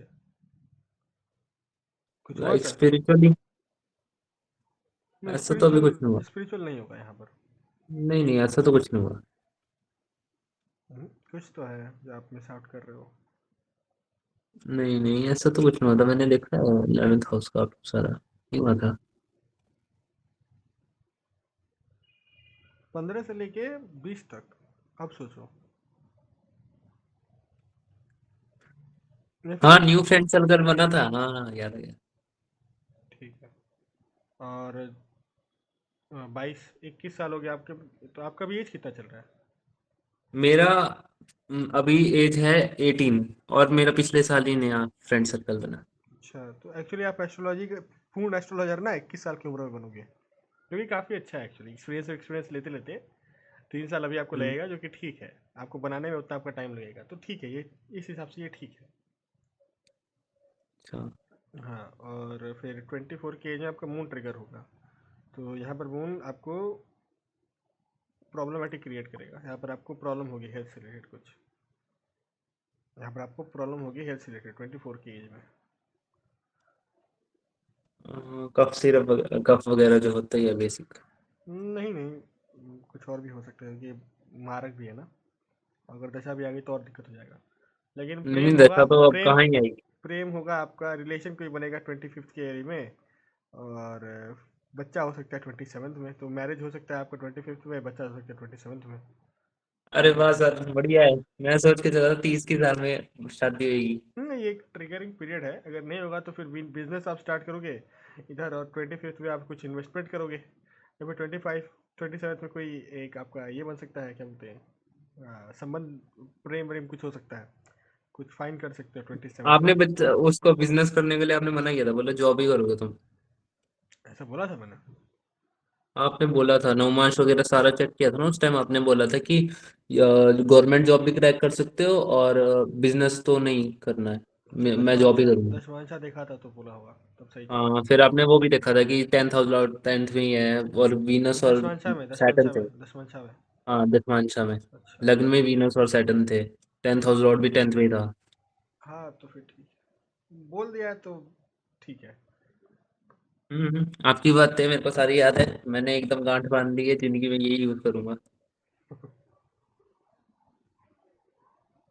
अब इनकी देख लेते हैं, सूर्यांश भाई की। Sir Aries ascendant. अच्छा, मेरी वाली है, हाँ क्या बात। अभी आज एक सुबह एक जगह कुंडली देखा, एरिस असेंडेंट, केतु पंचम भाव से जा रहा है, और वो हमसे बताया जा रहा है कि हमारी वाली ऐसी है, हमारी वाली वैसी है। हमने बोला कि रुक जाइए एक साल। जो है छोड़ने सब वाली। सब पता चलेगा आपको। वही हालत होगा, तेरे इश्क में क्या से क्या बना। हाँ, बताइए। Sir Rahu first, Ketu seventh, जा तेरी का, ये क्या हो गया? उसके बाद सैटर्न थर्ड, ये तो ठीक है, जुपिटर फिफ्थ, ये भी ठीक है, मरकरी नाइन्थ, ये भी नहीं, ये खराब है, सन मून टेंथ, ये अच्छा है, ये बहुत वीनस बढ़िया है। 11th, वाह, ये तो और भी बढ़िया है। कौन सा नक्षत्र है, सतभिषा? सर मून कैसे हो गए थ्री? सतभिषा। सतभिषा में है, बहुत बढ़िया। हाँ, मार्च 12। ये खराब हो गया, ये खराब हो गया सर पोजीशन वाइज, लेकिन सॉरी कंजंक्शन वीनस और वाइज। मार्स वर्गोत्तम है, वीनस और मार्स। अच्छा, दोनों वर्गोत्तम हैं, वाह वाह, क्या ही बात है। लेकिन ये तब भी खराब हो गया, फॉरेन लेके जाएगा, घर से दूर लेके जाएगा। अरे छोड़ो, हम लोग एक्टिवेशन पीरियड की बात कर रहे थे। तो जुपिटर, तो पढ़ाई में कुछ बड़ा अचीव किया होगा, या फिर पढ़ाई से रिलेटेड या फिर सर रिलेशन बना होगा 16 यस के एज सर। में। आपकी एज कितनी सर है मतलब अभी? 18 में हुआ था। 18 में हुआ था, ठीक है। और आपकी एज और कितनी है? 10th का अभी मेरा 22 होने वाला है नेक्स्ट मंथ, जनवरी मतलब अगली ईयर। तो आप कुछ जॉब से रिलेटेड बड़ा कुछ अचीव करोगे अगले साल। सर उल्टा हो रहा है जबकि। तो रुक जाओ, टाइम तो आने दो भाई। 22 में होगा कि 21 से 22? 22 में होगा, 22 में। हाँ तो अगले साल साल प्लेसमेंट होगा तो हो सकता है। तो कुछ अचीव करोगे आप अगले साल, ये तो है जीवन। दशा कौन सी चल रही है आपकी? राहु मार्स अरे बाप अभी स्टार्ट हुआ जस्ट। रे, अभी स्टार्ट हुआ है, कितना टाइम का रहेगा ये आपका रहेगा? अराउंड 2 साल का रहता है ना ये? नहीं, एक 1.5 साल मार्च का। एक साल का। एक साल एक का। साल का मार्च। अराउंड मार्च, तो ठीक है। नवंबर तक अगले साल। नवंबर तक अगले साल हो सकता है लास्ट में कुछ अचीव कर लो। हाँ नहीं, एक्चुअली राहु राहु में मार्च ना, ये आपको एक्चुअली ग्रोथ दिला सकता है बढ़िया, और एग्जाम एग्जाम क्रैक करने वाला दिखा रहा है, कंपटीटिव वाला, तो ठीक है, ये एक्चुअली इतना खराब नहीं है ये दशा। नहीं, प्लेसमेंट ही होगा अगले साल मतलब मेरा। हाँ, एक तो सर यहाँ पर पूरा आपको फुल सपोर्ट करेगा, दिग्बली भी है ऊपर से। आपका जन्म कब हुआ था ऐसे? जनवरी में 2004 कितना? जनवरी 23, 23। इसी वजह उत्तर से साडा में सन। सर डिफरेंस है पर मून 15 डिग्री से ज़्यादा ही कही है, 20 डिग्री का डिफरेंस है। तो पीछे है कि आगे है? आगे है मून। तब तो ठीक है, तब तो आपका प्रतिपदा का जन्मदिन है, तब भी फिर भी वो अमावस्या जैसे ही काउंट होगा। यही तो दिक्कत आ जाता है, ये सन प्लस मून, फिर आपका ये Rahu plus moon, Ketu plus moon, Ketu plus Surya, ये ऐसे कंजंक्शन है ना, कितने भी डिग्री के डिफरेंस रहे, कुछ ना कुछ तो प्रभाव देंगे ही देंगे, यही दिक्कत पर है। वो पर सन भी जाएगा मून भी जाएगा तो कैरियर के लिए अच्छा है, मतलब 10th हाउस एक्टिव है रहेगा, नहीं, मतलब एक्टिवेशन। टेंथ हाउस आपका अच्छा है, लेकिन वो कंजंक्शन खराब है सन प्लस मून का, फिर फादर मदर को दिक्कत है। फिर वो उसका 11th में इनकम बढ़ेगा ना, हाँ, income Vilnius twenty 27 twenty 20। Fifth की एज, 25th की एज में बहुत इनकम बढ़ेगा। ऑनलाइन से रिलेटेड कोई काम कर रहे हो क्या? नहीं एस्ट्रोलॉजी में एक खोलूंगा बस, बाद में अभी तो नहीं खोला हूँ। अरे मैं नहीं अभी खोला, वेबसाइट आपका वर्क अभी किस चीज़ से रिलेटेड है? राहु से अभी रिलेटेड? हाँ हाँ, बोल तब सकते हैं अभी तो। तब तो ठीक है, तब तो पैसा आईटी बहुत आईटी कमाओगे। फील्ड में अभी देख रहा हूँ, अभी गवर्नमेंट जॉब पे ट्राई कर सकता हूँ फ्यूचर में। गवर्नमेंट जॉब एक्चुअली नहीं हो पाएगा, अगर होगा भी तो आईटी से रिलेटेड कोई गवर्नमेंट जॉब है तभी होगा, क्योंकि आपका पैसा का जो इनकम है, वो इनकम का जो पूरा ये भार है, वो राहु संभाल लिया, राहु लगने बैठा हुआ है। अच्छा है वो एक्चुअली, उतना खराब नहीं है। अगर राहु, मतलब एक्सचेंज है मतलब राहु विनेस का नक्षत्र का भी। हाँ, तो मतलब राहु हो गया भराड़ी में, अश्विनी चला, इसमें चला गया अश्विनी में। ड्रम केस एक्सेट्रा वालों की कुंडली देखने अगली बार से थोड़ा क्यों नहीं देख लेते, देखो क्या दिक्कत है। इनका बढ़िया है, सप्तमा को स्वामी एकादश से बैठा हुआ है, अब मेरा जैसे है, तो ग्रोथ बहुत बढ़िया है वहाँ पर, पैसा बहुत बढ़िया है वहाँ पर। और सतविशा में बैठा हुआ है, तो राहु से रिलेटेड ही वर्क्स में इनको पैसा ज़्यादा मिलेगा। तो राहु से रिलेटेड वर्क छोटे नहीं है, बहुत बड़े बड़े भी हैं, तो वही है। मेरा तो ऑनलाइन से रिलेटेड मेरा पैसा आया जितना भी हुआ। माइक्रोसॉफ्ट वगैरह में भी जा सकते हैं ना? हाँ, उसमें जा सकते हैं, बड़े आदमी बन जाएंगे, क्या दिक्कत है। अभी राहु मून खत्म हुआ था, अब देखता हूँ राहु मार्च में कुछ होगा तो। हो जाएगा, राहु अच्छा मार्च जाएगा से भाई, होगा, अच्छा जाएगा। क्योंकि राहु भले, तो यहाँ पर आपको तो रेमेडीज मैंने बताया, कुंडली देखी है ना आपकी मैंने, हाँ देखी थी। तो रेमेडीज जो बताया वो करो। दुर्गा चालीसा बताइए आप। दुर्गा चालीसा और, हाँ हाँ, दुर्गा चालीसा, हाँ हर रोज हाँ। ईस्ट की तरफ मुंह फेस करके, हाँ ठीक है, करो करो, सही है। और चैती नवरात्र आएगा तो हर दिन एक नारियल अपने सर के ऊपर से घुमा के माता रानी के चरण में, माता रानी मेरा राहु हर लीजिए नहीं नहीं, माता रानी राहु से बचा लीजिए, तो ठीक हो जाएगा राहु। सर डाक पूजा करके करने में जिसमें धुआं यूज होता है उससे भी तो ठीक हो सकता है राहु फिर। हाँ, राहु डोनेशन कर दो, राहु का डोनेशन कर दो, अगर प्रॉब्लम आपको पैसे में आए। जैसे क्या होता है कि सबका है, मैं आपको सब कुछ सिखाऊंगा, जैसे पावर में जब जाएंगे ना तो उसमें सिखाऊंगा। बेसिकली क्या होता है, अगर द्वितीय भाव का स्वामी राहु के नक्षत्र में है, पैसे से रिलेटेड दिक्कत है, तो सबसे बेस्ट होता है तो माता रानी की पूजा करो, देवी की पूजा करो, और नहीं तो फिर आप डोनेशन करो धूप का, जिससे धुआं निकले, जो भी अच्छा। चीज़ जिससे धुआं निकले। हाँ। तो यही इसका रेमेडी है। स्मोकिंग। नहीं, स्मोकिंग रेमेडी नहीं है। देखो, स्मोकिंग करने से हम राहु के एलिमेंट को भीतर लेके आएंगे, ड्रिंकिंग करने से शनि के एलिमेंट को भीतर लेके आएंगे, उनका डोनेशन करने से उनको उस एलिमेंट्स को हम लोग दूर भगाएंगे। यही तो है डोनेशन और ये का तत्व। अब जैसे हम लोग पूजा पाठ कर रहे हैं तो जुपिटर के एलिमेंट को बढ़ा रहे हैं हम लोग अपने कुंडली में, और वही अगर हम लोग जाके वैश्यावृत्ति कर रहे हैं या फिर मांस खा रहे हैं, ये कर रहे हैं, तो वो खराब मंगल के तत्वों को बढ़ाएगा, खराब शनि के तत्वों को बढ़ाएगा, खराब राहु के तत्वों को बढ़ाएगा। यही तो है कुंडली। राहु भी पॉजिटिव रिजल्ट दे सकता है, डिपेंडिंग कि आप राहु को कैसे ट्रीट कर रहे हो। और एक अच्छा उपाय है एक्चुअली टॉयलेट साफ करना, लेकिन ब्लू पानी फ्लश करना नहीं, टॉयलेट साफ करना हाँ अपने घर का एक अच्छा उपाय है राहु के लिए। बेड बनाना सुबह उठ के, ये भी अच्छा उपाय है राहु के लिए। सब अच्छे उपाय सर हैं। ये जो आपने बोला ना, ये मेरी मम्मी रोज हर संडे को करवाते हैं मुझसे, अपना भी और अब मेरा भी। बढ़िया है, तो राहु ठीक रहेगा आपका। टॉयलेट साफ करना, अब और भी बहुत सारी चीज़ें हैं, मछली पालना, ये एक्वेरियम जो रखना। स्टिक वगैरह एक्वेरियम, डलवाते हैं जो रेड होती है पेंसिल की। नहीं नहीं, वो सब नहीं करने की जरूरत है, वो सब कुछ ज़्यादा इंस्टाग्राम है। से पता नहीं क्या क्या देख लेते हैं। अरे नहीं नहीं, वो सब कुछ करने की जरूरत नहीं है। बेसिकली देखो, क्या है ना, जो चीज़ें हमारे पूर्वजों लिख के गए ना, उनसे जुड़े रहो, ठीक चले हुए। उससे ज़्यादा हट के ना, ज़्यादा ताम झाम मत लगाओ, लगाने की जरूरत नहीं है, फंस जाओगे वहाँ पर।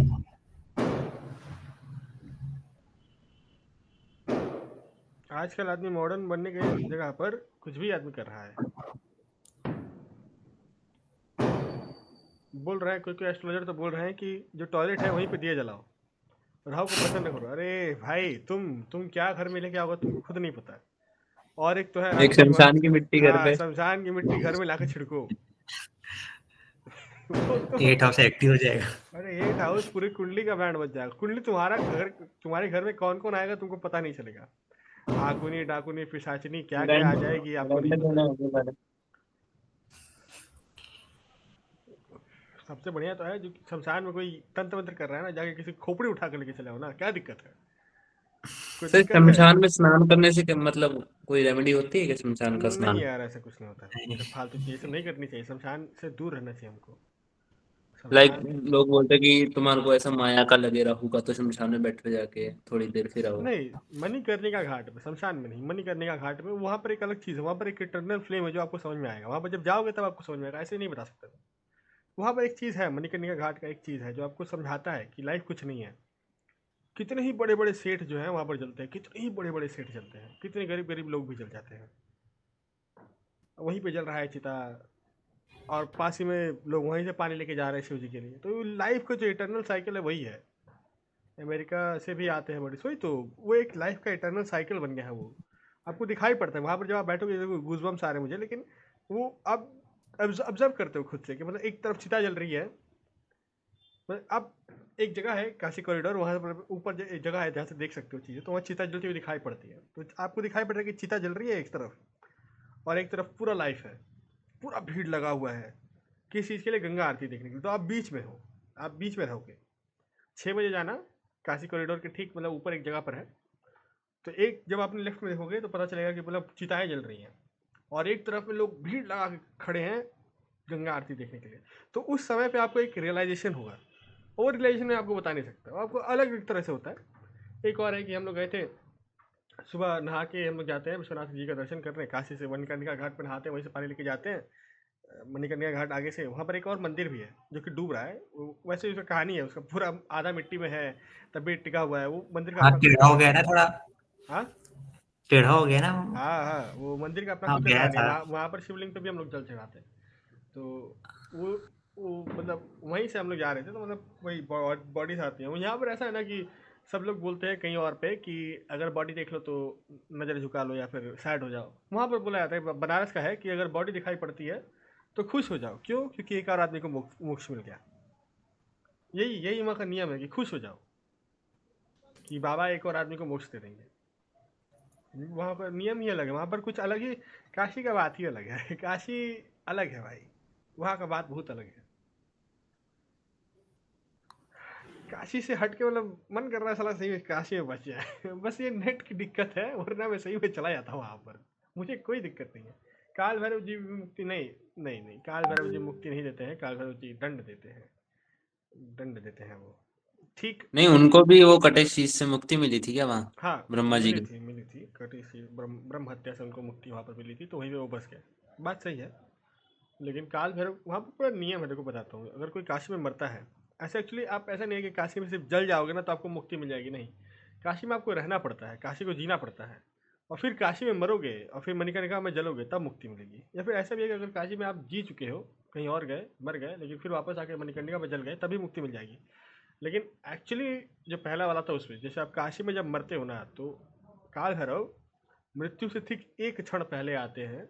आपके जीवन के संपूर्ण पाप है उसका फल आपको वही एक क्षण में देते हैं। जो कष्ट है ना, पूरे पूरी जिंदगी का जो कष्ट है वो आपको एक क्षण में वो देते हैं, और उसके बाद शिव जी आपको मुक्ति देते हैं। मतलब जब सोल प्यूरीफाई हो गया तब आपको मुक्ति मिलेगा।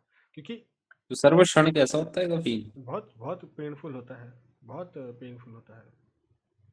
इसलिए काल भैरव अष्टकम में बोलता है, शोक मोह दैन लोभ कोप ताप नाशनम भ्रांति काल भैरवानी सन्निधि दीनु राधुमम।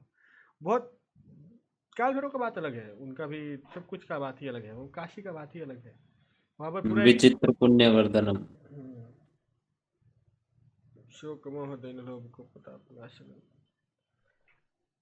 काल भैरव का अष्टकम पढ़ने से अजीब वो विचित्र पुण्य बोला गया है, विचित्र पुण्य वर्धनम। काल भैरव अष्टकम कौन को पढ़ता है यहाँ पर? वेदांत तो पढ़ते हैं। मैं पढ़ता हूँ, रोज पढ़ता हूँ, महाकाल भैरव का भी पढ़ता हूँ। महाकाल, महाकाल भैरव का अलग है क्या स्तोत्र? वो है यम यम यम अक्षरूपम दशरथि विदितम, नहीं, वो मैं वो अलग पढ़ता हो हूँ। गया, वो तो अलग हो गया। वो क्षेत्रपाल भैरव, सॉरी क्षेत्रपाल क्षेत्रपाल भैरव भैरव है। है वो। हाँ। नहीं, एक्चुअली जब भी देखो क्या गलत आप समझ रहे हो, कि जब भी देवी का स्थापना होता है ना, तो वहाँ पर एक क्षेत्रपाल को अलॉट किया जाता है। कोई भी मंदिर बनता है तो वहाँ पर एक क्षेत्रपाल को अलॉट किया जाता है, ठीक है। तो काशी का जो क्षेत्रपाल है वो भैरव है। जैसे विंध्याचल जाओगे वहाँ के क्षेत्रपाल भैरव है, कलकत्ता आओगे तो क्षेत्रपाल भैरव है। तो उस हिसाब से हम लोग उस क्षेत्रपाल को हम लोग प्रसन्न करते हैं। जैसे क्या होता है मैं बताता हूँ, पूरा सिस्टम है हमारे यहाँ पर, देवी देवता काम कैसे करते हैं हम लोग। जैसे सोचो मैं शिव जी से प्रार्थना करता हूँ तो कि शिव जी आके मेरा काम करेंगे, नहीं। शिव जी अपने कोई गण को बोलेंगे कि देख लो भाई, ये आपका सेक्टर है, यहाँ से हमको बार बार रिक्वेस्ट आ रहा है। जैसे होता है ना कि अगर मैं पीएम को चिट्ठी लिखूँ तो पीएम तो आके काम नहीं करेंगे मेरा। पीएम बोलेंगे किसी आईएएस को कि देखो भाई ये तुम्हारा क्षेत्र है, देखो। तो क्षेत्र आईएएस भी आके मेरा काम नहीं करेगा, राइट। तो आईएएस के नीचे कई सारे अधिकारी होंगे, तो कौन सा डिपार्टमेंट मेरा काम है। तो उसमें बोलेंगे कि जब क्षेत्रपाल को ये रिक्वेस्ट जाएगा कि देख लो भाई क्या बोल रहा है ये आदमी, थोड़ा सुन लो इसका रिक्वेस्ट। तो क्षेत्रपाल में रिक्वेस्ट सुनेगा कि किस चीज़ का हो रहा है, तो पैसे का लेके हो रहा है, तो वो बोलेगा कि फाइनेंस वाला जो होगा यक्षिनी वक्षिनी उनको भेजेंगे। तो यक्षिनी वक्षिनी भी आके मेरा काम नहीं करेगी, वो भी जाएगी किसी मंदिर मंदिर जो घर के मेरे आसपास मंदिर मंदिर होगा, वहाँ पर बरहम होते हैं। बरहम मतलब एनर्जी टाइप का होगा, जो पूर्वज होते हैं ना, जो पूर्वजों की एनर्जी होती है उसको हम लोग बरहम बोलते हैं, वो होते हैं। और उनके भी एक मुखिया होते हैं उस जगह का, ठीक है। वो भी एक लोअर लेवल के क्षेत्रपाल होते हैं। तो वो यक्षिणी आके उस क्षेत्रपाल से बोलेगी, वो क्षेत्रपाल भी मेरा खेड़ा काम नहीं बोलते हैं करेगा। उसको हमारे यहाँ, क्या बोलते हैं? नगर खेड़ा। नगर खेड़ा, हाँ वही। तो वो वो भी मेरा काम नहीं करेंगे। वो कि अपने से नीचे कोई मंदिर में अगर कोई ऐसे होंगे तो वो बोलेंगे उसको कि जाके भाई इसका काम कर दो। ऐसे पूरा प्रोसेस है, काम होगा मेरा लेकिन उसमें इतना बड़ा प्रोसेस है। तो लेकिन अगर यही जैसे अगर किसी का सोचो जीवन खतरे में है तो भगवान डायरेक्टली आ सकते हैं। अगर सोचो किसी ने इतना बड़ा पुण्य का काम कर दिया जहाँ पर भगवान को देना है उसको फल, तो भगवान आपको बुला लेंगे, भगवान आपको डायरेक्टली वहाँ पर इंटरवीन करेंगे। नहीं तो नॉर्मल प्रोसेस यही है। जैसे जैसे होता है ना कि हम लोग बोलते हैं कि किसी ने गोल्ड मेडल जीता है तो प्रधानमंत्री को डायरेक्टली कॉन्ग्रेचुलेशन देने आते हैं, सिमिलर थिंग। जैसे मैंने सोचा नहीं था कि विंध्याचल माता का फोटो मेरे घर पे आएगा, लेकिन मैं विंध्याचल स्तोत्र डेली पढ़ता था, तो विंध्याचल माता ने मुझे बुला भी दिया, दर्शन भी दे दिया और फोटो भी भेज दिया। तो ये सब कुछ हो गया। तो ऐसा होता है अगर आप किसी भगवान को बार बार बार बार बार बार याद करो। और सबसे बड़ी पूजा पता है क्या है? आप जाओ, पूजा करो, कुछ मांगो नहीं, वापस चले आओ। ये ना, ये भगवान को भी किलसता है ये पूजा। किलसता इन द सेंस कि वो सोचते हैं कि दुनिया में सबको मेरे से कुछ ना कुछ मांग रहा है, लेकिन ये कुछ नहीं मांगता। ये आता है, पूजा करता है, चला जाता है। तो भगवान भी आपका एक दिन हाथ पार पकड़ लेंगे, बोलेंगे क्या दिक्कत है भाई, बताओ मुझे। तो मैं पूजा करता हूँ ज़्यादा शिव जी की, मांगता हूँ ज़्यादा माता से। शिव जी से बहुत कम मांगता हूँ क्योंकि मुझे पता है कि शिव जी से जो चीज़ मांग दूंगा वो मुझे मिल जाएगा, इसलिए कम मांगता हूँ। वैसे नॉर्मली माता से मांगता हूँ, माता भी दे देती है मुझे, कोई भी ऐसा दिक्कत नहीं होता। और खास करके भैरव, तो भैरव में भी कौन सा, अगर मुझे कष्ट हो जाता है किसी चीज़ का, टेंशन हो जाता है ना, तो भैरव का एक स्तोत्र है, भैरव तांडव स्तोत्र, चंडम प्रतिचंडम वाला। तो वो सुन के सोचता हूँ उसमें है भज भज भूतेशम प्रगट महेशम भैरव वेशम कष्टहरम। तो कष्टारंभ। हाँ, तो कष्ट हरने के लिए सुन के सोता हूँ और भैरव जी को याद करता हूँ, तो सुबह तक वो प्रॉब्लम मेरा सॉल्व हो जाता है, ऑटोमेटिकली वो सॉल्व हो जाता है। तो इतना सब चीज़ तो है जो कि हो जाता है मेरे साथ।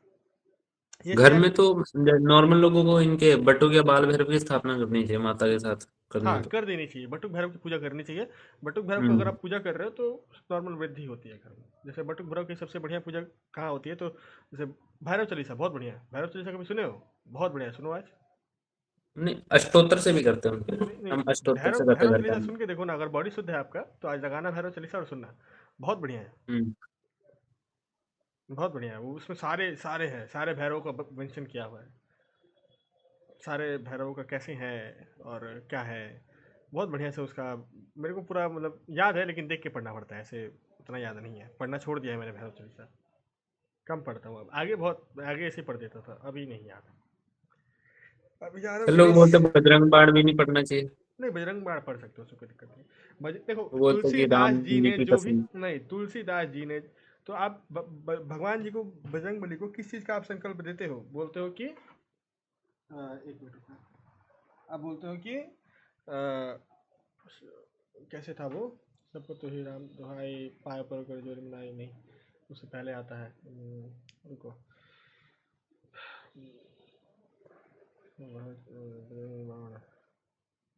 वो स्टार्ट कैसे होता है बजरंग बाण आपको पता है? जब बाकी याद है लेकिन स्टार्टिंग ही मुझे याद जय नहीं है। हनुमंत संत हाँ, हितकारी। जय हनुमंत सब नहीं नहीं। हितकारी सुन लीजिए प्रभु जय हमारी जन के काज विलंबना कीजिए आतुर तभी महासुख दीजिए। जैसे गुण सीन गई पारा सुरसा बदर पैटी विस्तार आगे ही आई लंकी रोका मारे औलाद गए सुर लोका चाहे विभीषण को सुमति नानी तक सीता ने रख परम पद लीना। बागी जल सिंध माँ घोरा या तो यम का कर तो राक्षी कुमार कुमार संहार नमन पेट लंका गुजारा ला समय लंग जल गई जय जय जय जय धनुष पर नहीं भैया विलंब के कारण स्वामी कृपा करूँ अंतर्यामी जय जय जय लक्ष्मण प्राण की दाता आतुर हुई तो खरौ नहीं पाता जय गिरधर जय जय सुख सागर जय गिरधर जय जय सुख सागर सुसंग समत भटनागर ओम हरो नमन तातिले बैरी मारू बची खिले गीता बजरंग बैरी मारू महाराष्ट्र उदास बारू करूँ कर्मा प्रभुताऊ बचे गीता है भाव ओम हिम हिम हनुमत कवि सम हनुमान सीता सत्य हो शपथ वाय की रामदूत धर्मारधाय की जय जय। हाँ, ये जो था रामदूत धर्मारधाय की। उसके बाद जय जय जय हनुमत दागा दुख पावा जिनके अपराधा पूजा जब तक नहीं उच्चारण नहीं जा रहा था दास तुम्हारा बन कौन मन गिर जय भाई तुम्हारे बलम दरपत राही पाया पर कर जोड़े बना उठ के घर उठ उठ चलते राम दवाई पाया उठ उठ चलते राम दवाई पाए परव कर जोड़ी बनाई। ये जो आता है ना उठ उठ चलते राम दुहाई पाए परव कर जोड़ी बनाई ओम चम चम चम। तो यहाँ पर हम लोग कहीं पर भी हनुमान जी को ऐसा नहीं बोलते कि हमारा काम कर दो। हम लोग बोलते हैं कि भूत प्रेत पिशाच निशाचर जो है कहते हैं ना भूत प्रेत पिशाच निशाचर अग्नि बतार कार मारी मर इन्हें मार तो शपथ राम की राखना तो मर्यादा नाम की। तो वो हम लोग राम जी का नाम कम उनको देते हैं शपथ लेकिन इन द सेंस कि मेरे आसपास जो भूत प्रेत पिशाच निशाचर अग्नि बताल काल मारी मर इन सबको मारने के हम लोग शपथ देते हैं। ये नहीं बोलते कि हमारा काम कर दो। तो ये पढ़ना चाहिए जब हमारी थोड़ा प्रॉब्लम ज़्यादा है। तो आजकल के लाइफ में सबकी प्रॉब्लम ज़्यादा है लेकिन तब भी हनुमान जी इतने तो ही है नहीं कि हम पढ़ देंगे और हनुमान जी आकर हमारा काम कर देंगे। हमारे पर्सनल नौकर तो है नहीं हनुमान जी। तो आप पढ़ सकते हो। और तुलसीदास जी ने जो भी चीज़ रचित की है उसको भक्ति भाव में रचित किया है। तो कोई भी तांत्रिक मार्ग में है ही नहीं। ठीक है, वो अवधि भाषा में तांत्रिक मार्ग नहीं आ सकता। वो सावर मंत्रों के कैटेगरी में आता है, उसको पढ़ा जा सकता है। ठीक है, इसमें जो भी चीज़ें हैं वो तांत्रिक मार्ग में नहीं है। वो तो जो भी बोलते हैं कि तांत्रिक है वो नहीं है एक्चुअली। बजरंग बाण तांत्रिक नहीं है। ये मैंने एक नहीं दो नहीं 3-4 पंडितों से पूछ चुका है। बजरंग बाण तांत्रिक नहीं है, पढ़ा जा सकता है, कोई भी पढ़ सकता है। बीजाक्षर आ रहे सर उसमें। नहीं है भाई, कहाँ बीज अक्षर बोलो। चम। चम कहाँ है? ओम चम चम चम चपल चलंता। नहीं, चम फिर भी बीज बीज अक्षर नहीं है। चम बीज अक्षर कहाँ है? ये तो है। कौन सा हुम? हाँ। हुंकार। नहीं, हुंकार अलग है। हुंकार वो अलग हो गया। नहीं है भाई, मैंने देखा है, मैंने पूरा पढ़ा था। नहीं है उसमें कोई भी ऐसा बीज अक्षर नहीं है उसमें। ओके। बीज अक्षर जो होता है वो माताओं का होता है ज़्यादा। जो फीमेल लेडीज है उनका ज़्यादा बीज अक्षर होता है। प्लैनेट्स का भी अपना बीज अक्षर है। जी वो समझाया था आपने। हम्म। चलो, और इधर कोई क्वेश्चन आप लोगों को? भैया कि मैंने वीडियो देखा था इसमें बोला था असेंडेंट का 9th लॉर्ड होता है ना असेंडेंट के हिसाब से 9th लॉर्ड उसके रिलेटेड आपको मतलब हायर एजुकेशन पढ़ना चाहिए कुछ लक राइज करने के लिए। Not really. जैसे मेरा तो सेजिटेरियस है तो मेरे को तो स्पिरिचुअल बुक पढ़ने से हो जाएगा। नॉट रियली, वही तो बोलो नॉट रियली। अब सोचो, जैसे आपका आपका केस अलग हो गया। लेकिन सोचो कोई आपके पास आता है, सेम आपका लग्न लेके आया है, उसके कुंडली में कॉन्जक्शन से कि वो आईटी से रिलेटेड कोई वर्क कर रहा है या फिर मेडिकल से रिलेटेड कोई वर्क कर रहा है, तो आप उसको बोलोगे कि आप स्पिरिचुअल बुक पढ़ो फॉर लक राइजिंग? ये प्रैक्टिकल हुआ? नहीं। वो डॉक्टर है, आप उसको बोलोगे कि आप पूजा पाठ में ज़्यादा ध्यान दो? वो बोलेगा कहाँ एक एस्ट्रोलॉजर है ये। प्रैक्टिकल एस्ट्रोलॉजी में इट डज नॉट वर्क। आपको नॉर्मल एस्ट्रोलॉजी करनी है, लोगों को सिखाना है तो बात अलग है। प्रैक्टिकल एस्ट्रोलॉजी में वो काम नहीं करेगा। प्रैक्टिकल एस्ट्रोलॉजी में उसके लिए ज़्यादा बढ़िया उपाय होंगे लेकिन जो डॉक्टर है। यार सर D10 चार्ट में एलियंस सैटर्न। होते हैं क्या? क्या? 6000 लिखा है आपने aliens. Hmm. Aliens sir aliens. Alien in the sense जो हमको समझ नहीं आता। यूएफओ वाले वो भी हो सकते हैं। होते हैं वो? हमको क्या पता, हमने तो नहीं देखा आज तक। आपने लिखा रखा है ना वही देख रहा था। अरे एलियन इन द सेंस कि जो चीज़ हमको समझ नहीं आता। बोतल भी गिर गया। वो उस टाइप का एलियन, नॉट सही के टाइप का एलियन कि बाहर से आ गए। या फिर हो भी सकता है, वो एलियन भी हो सकता है। 12th हाउस में ऑक्सीमोरॉन्स आते हैं, ऐसी चीज़ें जो है लेकिन नहीं होनी चाहिए। लाइक कोई कोई बोलता है कि English is more oxymoron to me, मतलब जैसे इंग्लिश मुझे ज़्यादा फ्लुएंटली आती है जो कि नहीं होनी चाहिए थी, क्योंकि मेरा जो मातृभाषा है वो हिंदी है या फिर भोजपुरी है। तो वो वैसी चीज़ें 12th हाउस में आती हैं जो नहीं होनी चाहिए थी, वो है 12th हाउस। जो समझ ही नहीं आ रही वो 6th हाउस। कुंडली में कोई ऐसे इवेंट हो सकते हैं जो समझ नहीं आते, तो 6th हाउस में कहीं ना कहीं उसको खुद मिल जाएगा। और ये जो कुंडली दिखाया था, ये तो इसको आप लोगों को समझ आना चाहिए यहाँ पर ब्रेन हेमरेज क्यों हुआ। सर आप राशियों के कारक तत्व कब समझाओगे? अरे भाई, राशियों के कारक तो बहुत बहुत हार्ड है समझना। जो आप लोगों को मैंने दे चुका है ना उतना। नहीं, जो आपने बेसिक बेसिक सिखाए थे जैसे प्लैनेट्स बेसिक्स के। तो मैंने सिखा दिया आपको। राशियों के? प्लैनेट्स के सिखा दिया, राशियों के बेसिक्स भी सिखा दिया आप लोगों को। राशियों के बेसिक्स भी सिखा दिए हैं। एक्चुअली ना, राशियों को आपको मैं वैसे नहीं सिखाऊंगा। मैं हर एक ग्रह का रिजल्ट इन डिफरेंट राशि सिखाऊंगा, ताकि आप समझ पाओ कि राशि को सीख के फायदा नहीं है। एक्चुअली राशि को सीख के उतना फायदा है नहीं। बात यह है, ग्रहों को सीख के ज़्यादा फायदा है। प्रैक्टिकल एस्ट्रोलॉजी में तो ये ज़्यादा फायदा होता है। लेकिन अगर आप लोग को राशि भी सीखनी है तो वो भी सिखा दूंगा, उसमें मेरे क्या है। मेरे क्लासेस बढ़ जाएंगे, मेरे को पैसा ज़्यादा आएगा। बिल्कुल सिखा देंगे, क्या दिक्कत है। प्रैक्टिकल एस्ट्रोलॉजी में लेकिन ग्रहों का ज़्यादा मूल्य है राशियों के तुल्य में। राशि जैसे है, राशि का ऐसा बात तो नहीं कि राशि का महत्व तो नहीं है। जैसे अगर द्वितीय भाव में वृश्चिक पड़ रही है तो फैमिली से रिलेटेड कोई ना कोई प्रॉब्लम आएगा, फैमिली थोड़ी हिडन हो सकती है।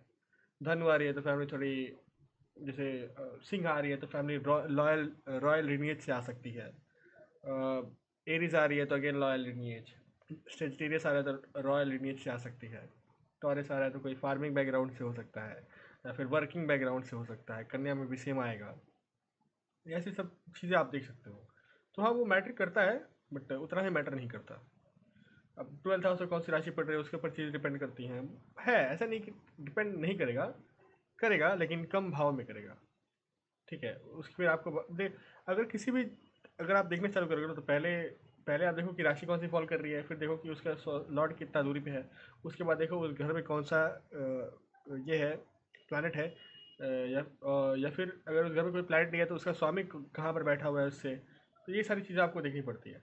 फिर उस ग्रह का किसके साथ कंजंक्शन है, अगर उस घर में कोई प्लानट बैठा हुआ है तो वो किस नक्षत्र में है, ये सब आपको देखना पड़ेगा एक हाउस का प्रेडिक्शन देने के लिए। लेकिन एट द सेम टाइम आप बस प्लैनेट का पोजीशन से भी कंजंक्शन दे सकते हो, मतलब प्रेडिक्शन दे सकते हो बिना डिग्री विग्री देखे भी। जैसे अगर जुपिटर मकर में है तो मैं बोल सकता हूँ कि ये जो जातक है, ये एक क्वेश्चनियर है, क्वेश्चन करता है, हर चीज़ को क्वेश्चन करेगा। ये उसका प्रवृत्ति होगी, जुपिटर का वो प्रवृत्ति है उसमें। Like it's a warrior teacher. ठीक है। अब परशुराम जैसा नहीं, थोड़ा अलग प्रवृत्ति का, हर चीज़ को क्वेश्चन करने वाला, हर ट्रेडिशन को क्वेश्चन करने वाला, क्योंकि जुपिटर ट्रेडिशंस भी है, नीच का है, इसलिए तो बोलता है कि हर चीज़ को एक क्वेश्चन करेगा आदमी। ये सिखाऊंगा आप लोगों को, ये सारी चीज़ें सिखाऊंगा। टाइम है लेकिन ये लग्न मैं जल्दी से जल्दी ख़त्म करूँ। और मैं तो चाहता हूँ कि रेगुलर क्लासेस करा के ख़त्म कर दूँ।